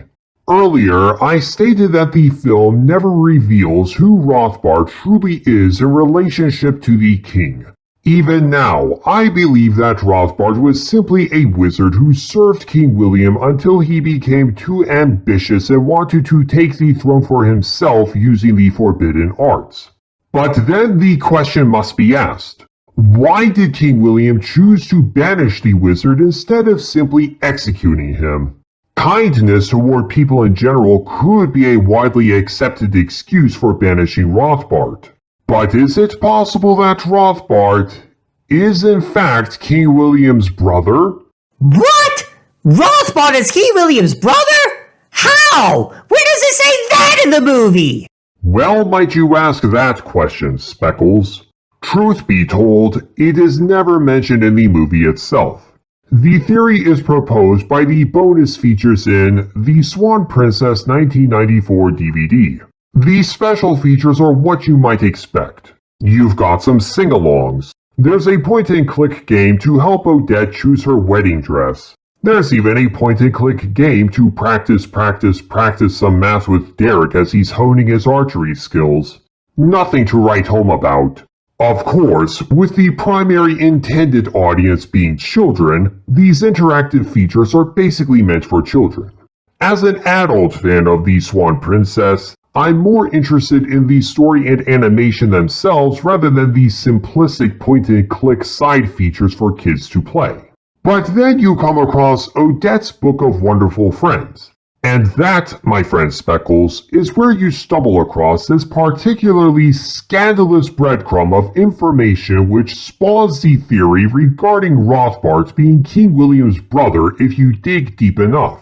There's truly nothing noteworthy in the entries regarding John Bob and Speed. But then you get to Puffin, where you have an excerpt toward the end that reads as follows. He was shot with an arrow by my evil uncle, Rothbart. Oh my goodness! That's some real House of the Dragon levels of royal depravity right there! So, we're suggesting here that Rothbart was willing to commit incest with his niece in order to claim power? How positively disgraceful! How absolutely disgusting! How totally despicable! But here's the question to ask, Sir Persevere. Do you think this piece of information from the bonus features is canon to the film itself? In short, the answer is no. I don't believe Rothbart is truly King William's brother, nor do I think he is Odette's uncle in any way for one simple reason. First of all, if Rothbart were King William's brother, he would have been a prince.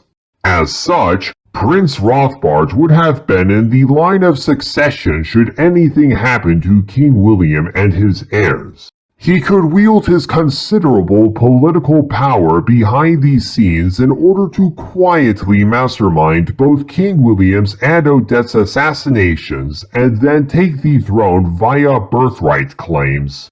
In that scenario, he wouldn't even require Odette to be alive, let alone marry her, in order to take the throne. If he were truly Prince Rothbart, killing both William and Odette via minion assassinations would be the better course of action for him so as to rid himself of any rivals while plausibly denying any involvement with the murders. But instead of Prince Rothbart using political scheming to rid himself of King William and Princess Odette, he opted to use his enchantments that he gained via the forbidden arts in order to personally assault King William's throne himself. That isn't to say that Prince Rothbart couldn't also simultaneously be an enchanter dabbling with the forbidden arts, of course. But a clever prince wielding magic probably would only use such strong-armed magical tactics as a backup plan if his political scheming were insufficient to start a bloody coup against his brother and niece. Second of all, the stories featured in Odette's Book of Wonderful Friends are a bit ridiculous and ludicrous if we are to take them seriously as canon. The story of John Bob claimed that he really was a prince among frogs, even though he thought he was a human prince enchanted to be a frog in the film. The story of Speed claimed that Lorenzo Trudgealong was actually Prince Derek's childhood pet turtle, even though we see no reference to that in This Is My Idea. And of course, we have Puffin's story claiming that Rothbart was actually Odette's uncle when the film never made that claim. With this simple line of reasoning, then, I hereby conclude that Odette's Book of Wonderful Friends is not canon to the main story of The Swan Princess 1994. Therefore, we can also safely say that Rothbart is simply a power-hungry wizard who wants to take the throne by any means necessary, and marrying Odette is his ticket to legally claim the title of king. In conclusion, Rothbart is not Odette's uncle. So, how did Odette's Book of Wonderful Friends get it so wrong when it comes to Rothbart's relationship to King William and Odette? As it is with the other mistakes of this nature we have encountered, I would chalk this one up to merely being a continuity error. Plain and simple. There was likely a miscommunication somewhere between the story developers and the people who put together these special features. This has been a most intriguing theory to discuss. Indeed it has. But I suppose we should now move forward with the story, starting of course with Odette's response to Rothbart's demands. Thankfully, our princess retains her integrity as well as her fiery attitude as she replies never to the wizard. Rothbart's illusory spell disperses as Odette storms away from the lake. When the spell disperses, we also see the hag, who had been dressed like a flower girl in Rothbart's vision, falling onto her back for some inexplicable reason. It's almost as if the dissolving of Rothbart's spell is the cause for the hag's accident. But that honestly makes no sense whatsoever. It's not like she suddenly slipped on a banana peel that had been hidden by the illusion. Fair point, Aveline. As Odette attempts to escape, Rothbart mockingly calls out from behind, "Where are you going? As soon as moonlight leaves the lake, you'll turn back into a swan. No matter where you are." John, Bob, and Speed, who had been listening in on the conversation ever since Odette's transformation back into a human, look glumly at the ground. Though they do not yet know her, the audience can already see that the frog and turtle have compassion for Rothbart's prisoner. As for Odette, the realization that she can never truly escape her prison hits her hard. In one day, she has lost her father, her freedom, and her humanity. Despite the fortitude she has demonstrated toward Rothbart this night, her losses are too much for her to bear. She weeps at the thought of being stuck as a swan for the rest of her life and doubtlessly mourns for her father. The scene ends with the camera zooming out from Swan Lake. In the next scene, we find ourselves back at the Kingdom of Chamberg, where Lord Rogers is dumping some orange powder into a container full of blunted practice arrows. Prince Derek and Bromley are blindfolding themselves while Rogers comments that the musicians are not happy. Derek replies that he is aware that the musicians are unhappy, but he has to practice his archery regardless. To which Lord Rogers answers, "Oh, no complaints here. I think it's going to be loads of..." Now, at this point, it must be noted that Lord Rogers has been trying to get the last of the orange powder out of his bucket to no avail. So it is here that he thumps on the bottom of the bucket and the last of the orange powder flies onto his face with a poof. With his face full of orange powder, he finishes his statement with fun. Of course, Lord Rogers is none too pleased by his new makeover and looks annoyed as a result. Honestly though, he looks so funny in this shot. The things that Rogers goes through while trying to serve as Derek's surrogate father figure. While Bromley peeks at his surroundings from under his blindfold, Prince Derek notes that the great animal is never going to give up Princess Odette without a fight. Understandably, Rogers is shocked by Derek's assumption that Odette is still alive and asks, "You're not still thinking she's alive?" To which Derek answers, "When I find the great animal, Rogers, I'll find Odette." Rogers retorts as he wipes his face, "Oh, Derek, you've looked everywhere. She's not coming back. The whole kingdom knows that." "The whole kingdom's wrong," persists Derek. "Odette's alive, and I'm gonna find her." That does speak well to Derek's perseverance. As the audience, we know that Odette is alive, and we are glad to see the prince's character development. Derek has taken his first step in proving his love for Odette in not giving up on her when everyone else has. But that is speaking as the omniscient audience. From the perspective of the characters right here, it's hard to blame Rogers' opinion.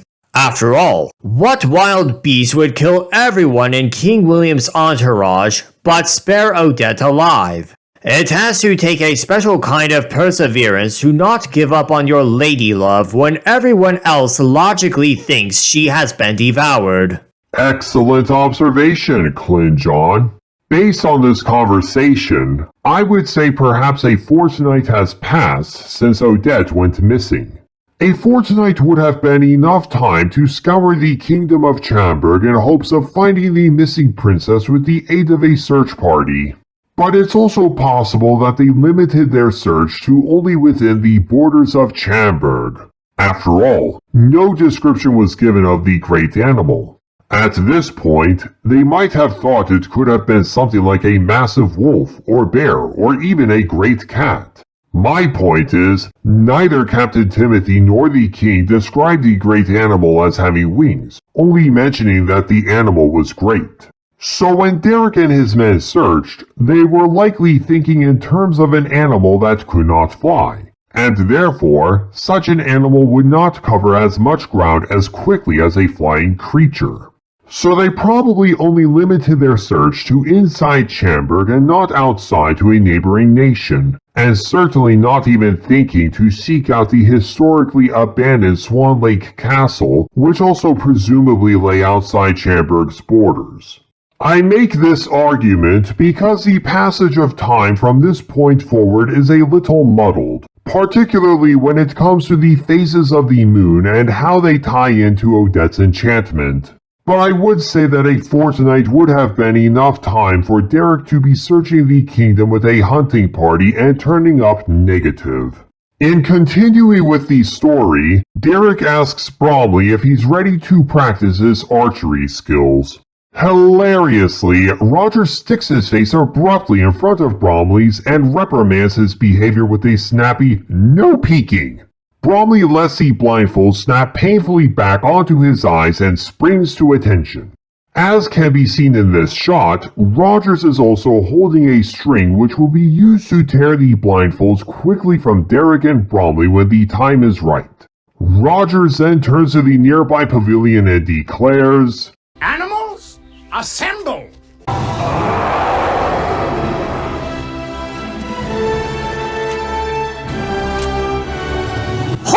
Hold it!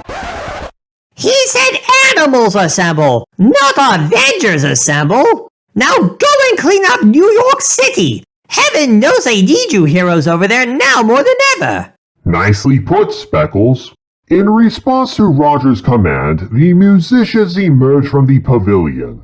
As they come forth, one of the musicians says, "Lord Rogers, I must object. We are musicians." Rogers reminds them that the servants have the day off, so they had to use someone else as a substitute. "But I'm an artist, not a bore," retorts a second musician, to which Rogers replies, "Could have fooled me," under his breath rather humorously. That's rather sad that the musician is thought of as boring when it comes to his musical performance. Perhaps the musician in question doesn't play something as lively as Beethoven's music. After Prince Derek gives his full reassurance that the arrows are harmless, the games begin, as does the second musical number of our story. Not impressed with the prince's reassurance that the arrows are harmless, nor amused by the humiliation that they are about to endure, the musicians sing, "We are a band, and not a band of animals." That has got to be a record in terms of putting on their animal costumes. It takes them less than a second to put on their outfits. It's impressive. Most impressive. As we will see, not everyone got ready so speedily. The band goes on to sing "This Masquerade," while another musician finishes his bear outfit and sings rather wittily, "Is more than I can bear." And then, somehow, Hans just teleports away from the rest of the band and works on his duck shoes. As he's hopping around and working on making sure they fit, the band next sings, "There goes my reputation. It's awful, this humiliation." In the midst of his hopping, Hans bowls his way into his fellow musicians, sending them all falling like dominoes. Ultimately, the bald musician, dressed as a lion, winds up at the bottom of the dog pile and sings, "And I've the lion's share." That wig actually looks nice on him. Perhaps he should consider wearing his fake lion's mane for keeps. I guess that's up to him to decide in that regard. As we break away from the main lyrics, Rogers commands all the musicians to drop onto all fours and growl ferociously. Everyone looks either bored or unenthused, but no one drops to all fours in response to Rogers' request. This is a very interesting lineup we have here. You have the lion and the boar. You have two men playing the moose with the front man wearing a boot on his face. The big guy is dressed as the elephant and has yellow buckets for feet. A man who I assume is supposed to be playing a flamingo looks more like a vulture. You have a bear and a fox. You have Hans the bumbling duck. And you have Wesley the rabbit wearing bunny slippers. That's a rather accurate summary of the lineup. Thank you, Klingon. As we will quickly find out, Wesley is easily the most interesting one in the bunch as well as seemingly one of the oldest men in the group. Seeing no one budge an inch, Rogers shouts, "Liven it up a bit! I want you to strike fear into my heart!" Quite shockingly, it is Wesley who puts on a frightful performance by uttering a lion's roar. Lord Rogers jumps, and you can actually see his eyes contract and dilate in a rather humorous show of fear striking his heart. He ultimately recovers from his unexpected fright and says, "Not you, Wesley, you're a rabbit, for heaven's sake." I really like how he rolls his R's in the film. It is certainly more than what I can do in that regard. Try though I might, I never have been able to master the art of rolling my R's. In response to Roger's reprimand, Wesley just crosses his arms, taps his bunny-slippered foot, and looks as if he just wants to get this over with. Hans, looking every bit like a duck with more than just his mask and footwear, shakes his head disapprovingly at Wesley's blatant show of impatience. Speaking of Hans, you know how you mentioned earlier about him teleporting away from everyone while adjusting his footwear? Yes. It looks like at this point the animators consistently lose track of where everyone is positioned. When Wesley roars, from left to right you see the elephant man, the pink vulture, the bear, the foxy musician, Hans, and Wesley. When Wesley is tapping his foot, the lineup has changed. Now you see the elephant man, the bald lion, Hans, and Wesley. And the bald lion was on the furthest left to begin with. What do you think happened here? Either they played it up for laughs, or the animators, as you suggested, lost track and didn't communicate well with each other in order to maintain a proper continuity of character placement. It's a fair point to bring up, but I would also classify this as but a minor nitpick. At this point, Lord Rogers lets out an exasperated sigh before refocusing his attention on the Prince and Bromley. He commands them to get ready, and so the archers set their practice arrows to their bows while the musicians scurry away. Finally, Rogers tugs on his string, thereby tearing the blindfolds away from the archers. As he does so, he calls out, "Go!" Prince Derek wastes no time and plants a shot on the boring musician. Ha! Boring musician. I see what you did there. Thank you. But I really must credit Rogers with that joke. In the meantime, Bromley can't seem to get off the landing pad, for he's far too busy trying not to strangle himself with his own bow. Ultimately, Bromley flops to the ground from the sheer inertia of his own incompetence. Prince Derek, on the other hand, doesn't miss a beat. He fires another arrow before following up with a third projectile. The third arrow bounces off a monument and a tree before striking the foxy musician. Bromley, suffering more from wounded pride than anything else, finally frees himself from his predicament, only to see Wesley sticking his tongue out at him. Bromley tries to shoot an arrow, but he fumbles with it, and the projectile falls to the ground like a wet noodle. Wesley laughs at Bromley's continued incompetence and runs away. Okay, that's just sad and pathetic. What on earth is Bromley even doing here? Seriously, he can't hold a bow without somehow choking himself on it, and he can't even shoot an arrow to save his life. I can't imagine he's there because he likes making a fool of himself. What makes him think he can hold a candle to Prince Derek when he is clearly not at the same skill level as the prince? This buffoon ought to have been made into the court jester long ago. He's there because he's Derek's best friend. And I would not judge him too quickly just yet, my amphibious friend. Give Bromley a chance.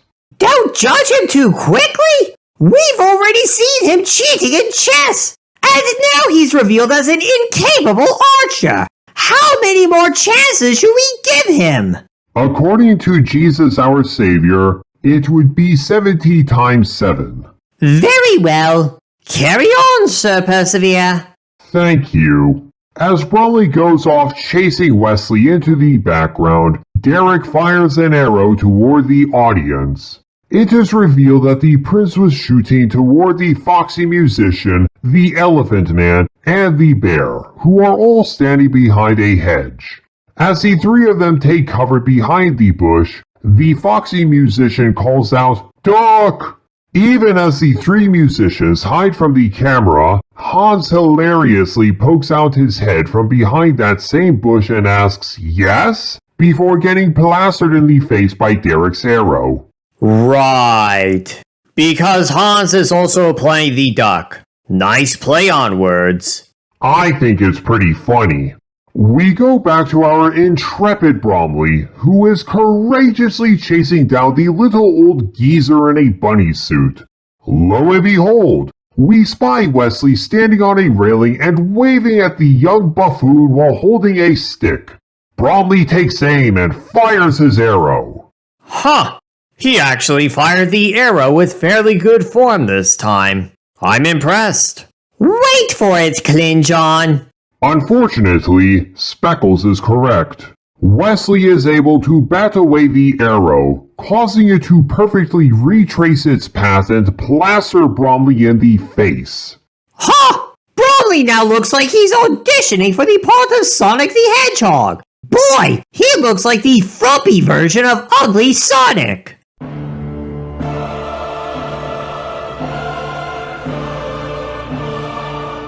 Thanks for putting that unpleasant image into all of our heads, Speckles. Speckles, I think you are having too much fun taking shots at Bromley. After all, if Wesley hadn't batted away the arrow with perfect Looney Tunes precision, Bromley would have gotten a perfect headshot and gained 100 points legitimately. I suppose you're right. In the meantime, Prince Derek has turned poor Hans into a shooting gallery, getting 3 shots in easily. Hans is looking a bit stiff. Almost like he's an animatronic in desperate need of oil. Derek fires at the moose men. The arrow whizzes harmlessly over their heads. However, the arrow does come close enough to rub the candles that are serving as fake antlers and lights them via friction. You'll notice that Derek performed that shot while drawing the arrow on the bow behind his back. I imagine for a human this stunt is insanely difficult to pull. I'll bet that trying to be a show-off with that position is what threw off his aim. Well, it would seem that Derek is determined to pull that stunt successfully, for he tries again by firing with that same stance in another direction. Once again, we see that Derek is shooting at the foxy musician, the elephant man, and the bear, who are still standing behind the hedge. This time, however, it is the bear who shouts "duck" as the three of them once again drop into the bushes. Hans, not having learned from his mistake the first time, once again pokes his head out and asks, "What?" before getting absolutely annihilated in the face by Derek's arrow.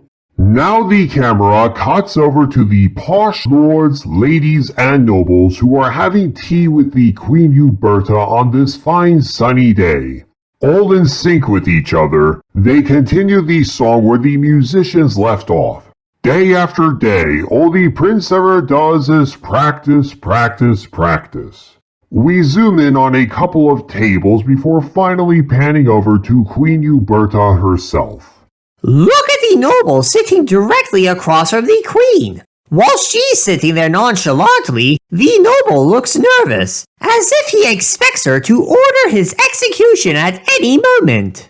Isn't this a lovely day, Lord Drexel? I'm so glad you could come out here to discuss matters of state over a nice spot of tea. I hope she doesn't know that I crashed her carriage when I took it out on a joyride last week. She'd have my head cut off for sure. Yes, he does look a bit pensive there, Speckles. Fortunately, Uberta is too busy thinking about her son and Odette to bother her head about whatever it is Lord Drexel is concerned about. She sings, thinking of her and the way that it was. Everyone else follows up with practice, practice, practice as the queen primly raises the teacup to her lips. Before she can get a proper sip of tea, however, one of Derek's practice arrows zips through the scene, smashes her teacup to bits, and leaves orange powder on her face along with a look of annoyance. Couldn't Prince Derek have waited until after tea time was over before doing his target practice? This was not necessarily considerate for the prince to have his target practice when his mother is having tea, especially now that he's hit her. I think his mother was being careless. If anything, Derek has improved since he was a boy. At least he's no longer doing his target practice in his bedroom. The queen and her nobles could be sipping tea inside while Derek practices his archery outside. You have a point, my dear husband. But even so, Derek hitting his mother with the arrow is not a sign of respect. True. Sons need to respect their mothers. There's no excuse for Derek's bad aim, even if she was being careless with choosing the location of the tea party. Frankly, I think this could have all been avoided if Derek and his mother had communicated their itineraries to each other. To top off the fact that her tea has been ruined, Hans crashes the party by running and scrambling on top of the tables and singing, "He's not happy till he has attacked us." At this point, Uberta is royally ticked off at the shenanigans going on. Even the nervous nobleman has lost his pensiveness and is likewise angry. Before the queen and her cohorts can take out their frustration on Hans, they spy another one of Derek's arrows and duck. If you'll notice, the Chamberlain makes a quiet cameo in this scene as he ducks along with everyone else. Good eye, Klingon. And if you'll further freeze frame in this scene, the lady in the blue dress who is sitting across from the Chamberlain looks like Dorothy from The Wizard of Oz just dumped water on her. The lady in blue is melting away from the arrow, and she's apparently bald under that brunette wig of hers.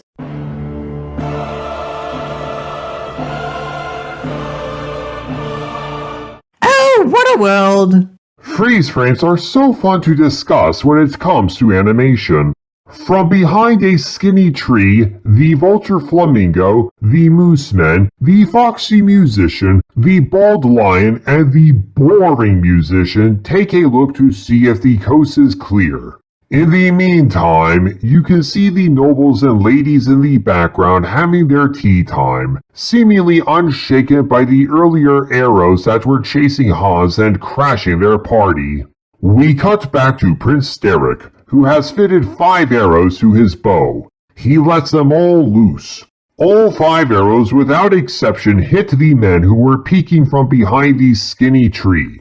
And the ladies and noblemen in the background look upon this extraordinary display of archery with awe. How was Derek able to fit 5 arrows to his bow and successfully let them loose to strike all 5 of his targets? It doesn't seem possible. Hey, it's classic animation. The laws of physics and possibilities don't work the same way as they do in the real world. Fair point. As the men take cover behind the tree after getting hit, Wesley runs across the screen with the daring Bromley close on his heels. Derek spins around and once again strikes Hans with yet another arrow. Poor Hans. He's been reduced to nothing more than a punching bag. It is a pity indeed. The force of the arrow strike causes Hans to lose his footing and slide around on the grass in his flat duck shoes. In turn, the out-of-control Hans slams into the Elephant Man from behind. The Elephant Man flips through the air before landing squarely on Hans's shoulders. Holding up an hourglass, Lord Rogers announces that 12 seconds remain. Hans and the Elephant Man slide past the skinny tree where the Vulture Flamingo, the Mooseman, the Foxy Musician, the Bald Lion, and the Boring Musician have been hiding. As the 2 of them slide by, they pick up passengers in the form of the Vulture Flamingo, the Mooseman, the Bald Lion, and the Bear. Wait a minute! What on earth is going on here? Where did the bear guy come from? What happened to the foxy and boring musicians who were hiding behind the tree just 10 seconds ago? Either it's a continuity error, or the fox and the boar ran away from the tree once they got hit while the bear took their place and we just didn't see that happen. What follows next is a hilarious mess. With the surprisingly strong diminutive Hans holding up everyone, the pileup of musicians skates its way up a hill and goes flying into the air. As the 6 of them go hurling into the air, they all get plastered by 6 of Derek's arrows, all of which had been shot simultaneously from the looks of it. Again, I know I'm talking as someone who can't shoot an arrow to save my life because I don't have hands, but Derek should not be able to pull that kind of stunt. You're right, Klingon, but this shot is played up for laughs. Do we honestly need to microanalyze something that's meant to be funny? Again, this is a classically animated film where we can ignore some of the laws of physics. I suppose I don't need to be overly critical of this creative decision if it's meant to make people laugh. That's the spirit. Meantime, we go back to Bromley and Wesley. Wesley is leaning against a tree in a posture reminiscent to Bugs Bunny's happy-go-lucky attitude whenever he casually meets up with Elmer Fudd and chomps on a carrot. What's up, Doc? Bromley spins around, sees Wesley leaning against the tree, and unleashes a volley of arrows. If you thought that Wesley's skills at evading arrows were impressive before, then brace yourselves, dear viewers. You've seen nothing yet. In any real-world situation, Bromley would have Wesley dead to rights. But as the arrows come flying, Wesley contorts himself in the craziest positions possible in order to avoid the arrows while remaining rooted in place. Yes, it is indeed an impressive display of both classic animation and calisthenics. First, you have Wesley standing there as if saying, "Give it your best shot," as the first arrow flies at him. Then he bends himself to look like a 4. Here, he looks like a thick pancake. Now he's puffing himself up like a chicken-legged rooster. And here, honestly, I don't know what that is, but that's another crazy pose. And here's another insane posture. Finally, he looks like he's frozen in the middle of a sprint. He runs off, and you can see his outline on the tree left behind by the blue powder of Bromley's missed arrows. Still, you are pretty spry for an older fellow. Thanks for the breakdown, Speckles. Lord Rogers announces that 5 seconds remain in this contest. Prince Derek spins around and glows with delight as he spies Wesley, who has to this point remained untarnished by the arrows. Now, you'd think that for all his unprecedented bravado, flexibility, and evasiveness that he has demonstrated in avoiding getting hit by Bromley, Wesley would be exuding that same confident energy around the prince. For the matter of that, there are only 5 seconds remaining. Certainly, a lot can happen in the span of 5 seconds, but Wesley managed to make it this far without taking a hit. Given these factors, you'd think that Wesley would be showing a similar level of cheekiness to Prince Derek as he did with Bromley. But the moment Wesley and the prince lock eyes with each other, the animators take maximum creative liberty to show absolute shock and horror on the face of the diminutive older musician. While Derek loads a final arrow to his bow, Wesley dives for the safety of a bush. The final arrow is hot on his heels and follows him right into the bush with an explosion of orange powder. And with that, Lord Rogers calls time! Before we proceed to the aftermath of the contest, shall we analyze the remaining lyrics to Practice, Practice, Practice? Of course! I plumb forgot with all the delightful animated shenanigans going on. Thank you for reminding me, my dear. Where did we last leave off with the lyrics? It was the part where Hans was scrambling on top of the tables and singing, "He's not happy till he has attacked us." Right. The singing actually paused after that until Lord Rogers announced 12 seconds were remaining. Then, while we had the pileup of musicians skating around, the song resumes with, "Day after day, all the prince ever does. Practice, practice, practice." When the musicians are flying through the air and getting pounded by arrows, the lyrics continue with, "Thinking of her and the way that it was." While Wesley is weaving and dodging around Bromley's arrows, they sing the refrain, "Practice, practice, practice." Thinking of her and the way that it was, eh? Thinking of what exactly? All these summers when they couldn't stand each other? All these summers of rotten tomatoes and broken bones? Because that's the way that it was for the majority of their lives together.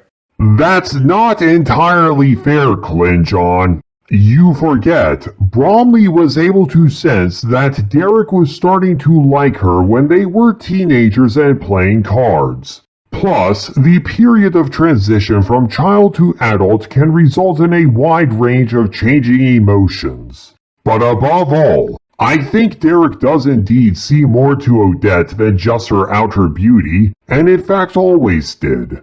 There were qualities about her that he liked even when they were kids. He just didn't know how to voice them at the time, resulting in that simultaneously hilarious and disappointing faux pas. And you know this how?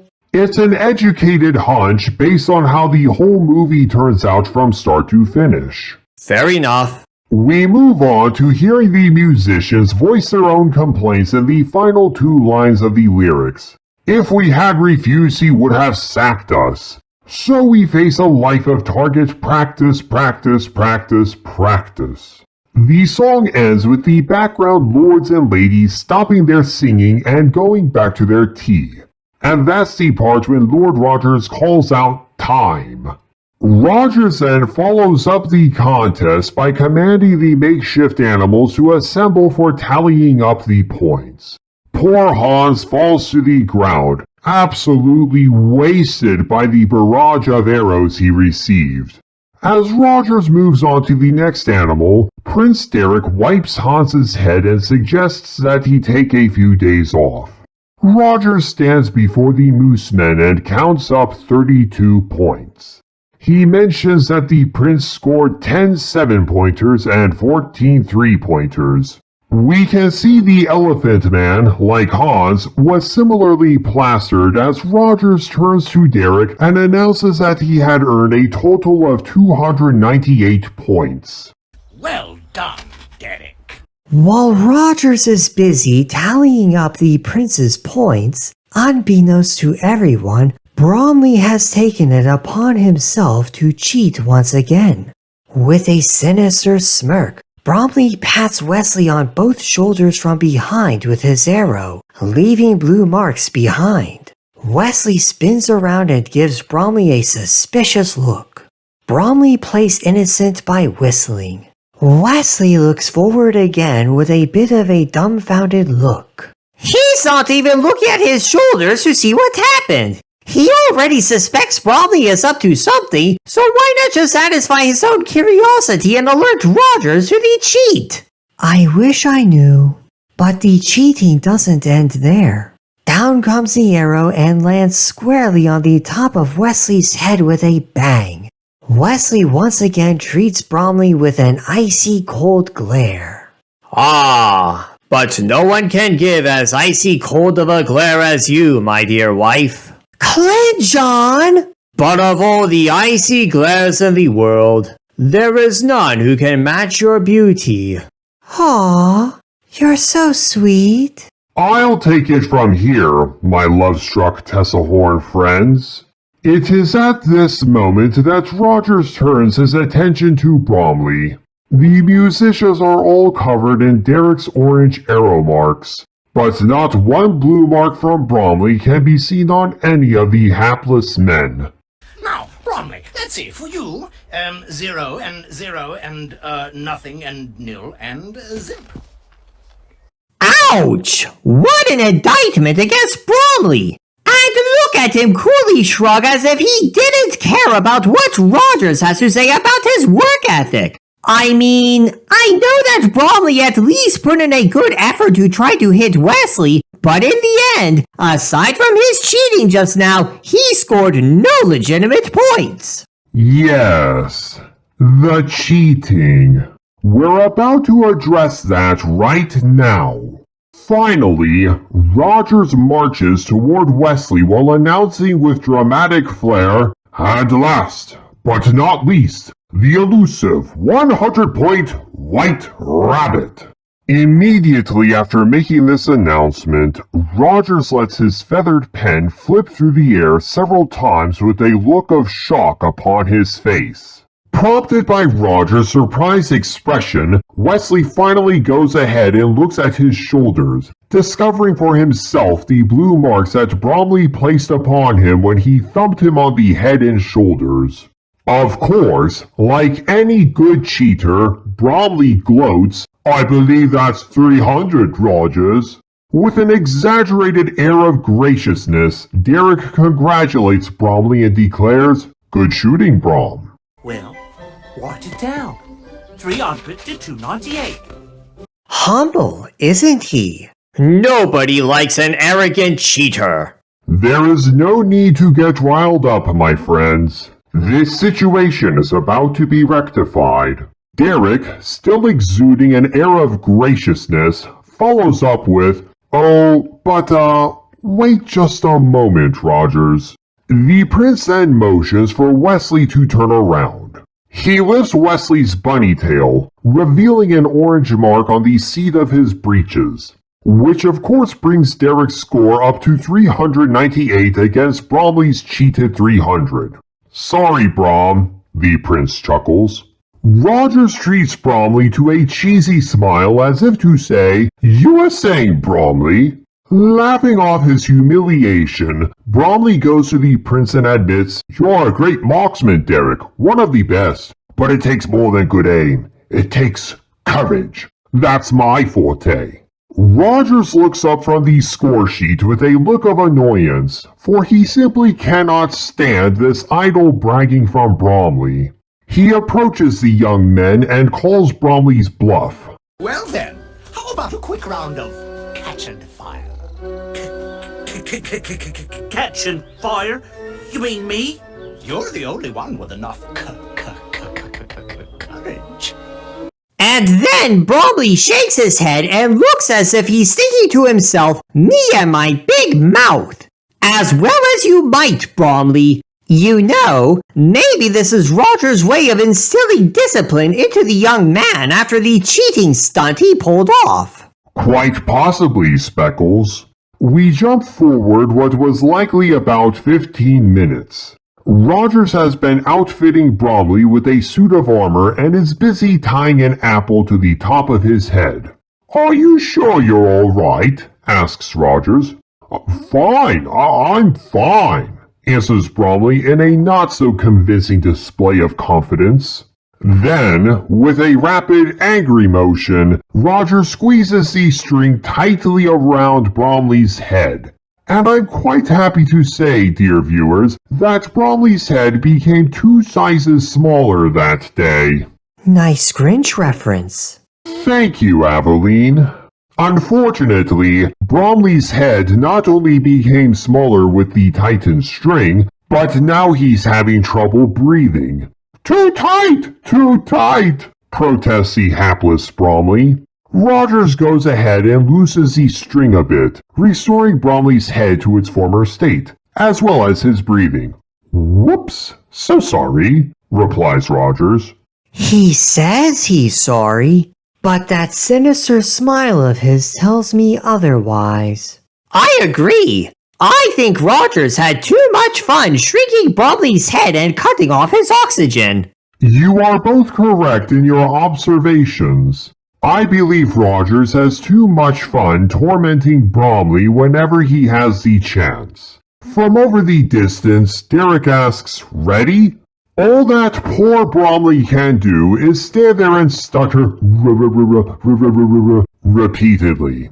So, Rogers obliges and calls out, "He's ready." Derek turns his back on the 2 men. "Remember now, aim for the heart. Right between the shoulders," Rogers instructs Bromley. While Rogers turns around to pick up the helmet, Bromley resets the apple on top of his head. Rogers slams the helmet atop Bromley's head with such force that the apple pops right out of the top of the helmet unaffected. You're trying to elicit a reaction out of me, aren't you? You thought I was going to burst out in the angriest voice possible. How on earth did the apple pop out of the top of the helmet like that? Shouldn't Bromley have applesauce running down his face inside the helmet? The thought did cross my mind. You are entertaining when you rant about plot holes. Well, joke's on you. I've paid attention to the movie. I know for a fact that an apple-sized hole had already been cut at the top of the helmet. Who knows? Maybe it was metallurgy that way specifically as a training helmet from the very beginning. Or maybe it was repurposed that way and had a hole cut in it with special tools. Either way, there is a hole in the top of the helmet, which is how the apple was able to pop right out of it unaffected without turning into mush inside the helmet. Excellent observation, Speckles. Well played. All suited up and with an apple on his head, Bromley is ready to go. With his shield on his back, Prince Derek crouches, wiggles his fingers, and twists his boot in the dirt, ready to play his part in the exercise. Okay, seeing as Bromley is about to shoot a real arrow at Derek, I cannot help but ask, why isn't Derek wearing a helmet? I know he's training, and as we'll see later, this scene actually serves as a very good foreshadow of things to come. I know he has a shield on his back in case anything goes wrong in order to protect his heart, but why would he not wear a helmet to cover his neck and head too? He's a prince! In this system of monarchy, Derek is the sole heir to the throne, and he's going to gamble his life on a catch and fire practice stunt with a real arrow? He's no good in the quest to save Odette if he dies right here in this scene because he neglected to put on a helmet. And Bromley's aim isn't the best. What happens to him if he accidentally kills Derek during this exercise? Excellent question, Speckles. But we may never know why this creative choice was made to not put a helmet on the prince. Bromley pulls back his arrow and says, "Oh please, oh please, oh please," as he aims for Derek's back. Under his breath, Derek encourages Bromley to hold the arrow steady. What happens next flashes in a blur of motions. After another few seconds of "oh please, oh please, oh please," Bromley takes a final aim and lets loose the arrow with a "no!" The arrow flies unerringly toward the prince. At the very last second, Derek spins around, snatches the arrow out of the air, and shoots it back at Bromley. The arrow slices perfectly through the apple's core, and the two halves of the fruit fly off Bromley's head. With both a bored expression and great reflexes, Rogers deftly catches one of the apple halves. With the exercise being over, Bromley faints away. 52 out of 52! Well done, Derek! Cries Rogers. As Bromley recovers from his fainting spell, Rogers approaches him and says, "Extraordinary courage, man! Just think, 1 inch lower and that arrow would have..." At the implication that the arrow might have hit him in his helmeted noggin, Bromley faints dead away again. Roger smiles, taking an obvious delight at tormenting Bromley, so... Was that really necessary? Perhaps not. But Bromley does need to improve as a man. He could learn a thing or two from Derek, who in turn is obviously trying to improve himself as a man after his debacle with Odette. Speaking of which, we go back to Derek. He turns his gaze to the distance and says, "Don't lose hope, Odette. Wherever you are, I'm gonna find you." And with that, we shall conclude the first episode of this 4-part series breaking down the Swan Princess 1994. To our gracious audience, we thank you for stopping by and listening to our breakdown and examination of this film. We hope you enjoyed this video and will join us next time when we continue with part 2, where we shall pick up with a proper introduction of Odette's new friends Speed and John Bob. If you like our content and wish to stay tuned for the next episode, which is currently in production, please consider hitting the thumbs up button, sharing this video, and subscribing to this channel. Thank you again for joining Speckles and I on this long-anticipated journey to dissect the Swan Princess 1994 frame by frame, Clint, John, and Aveline.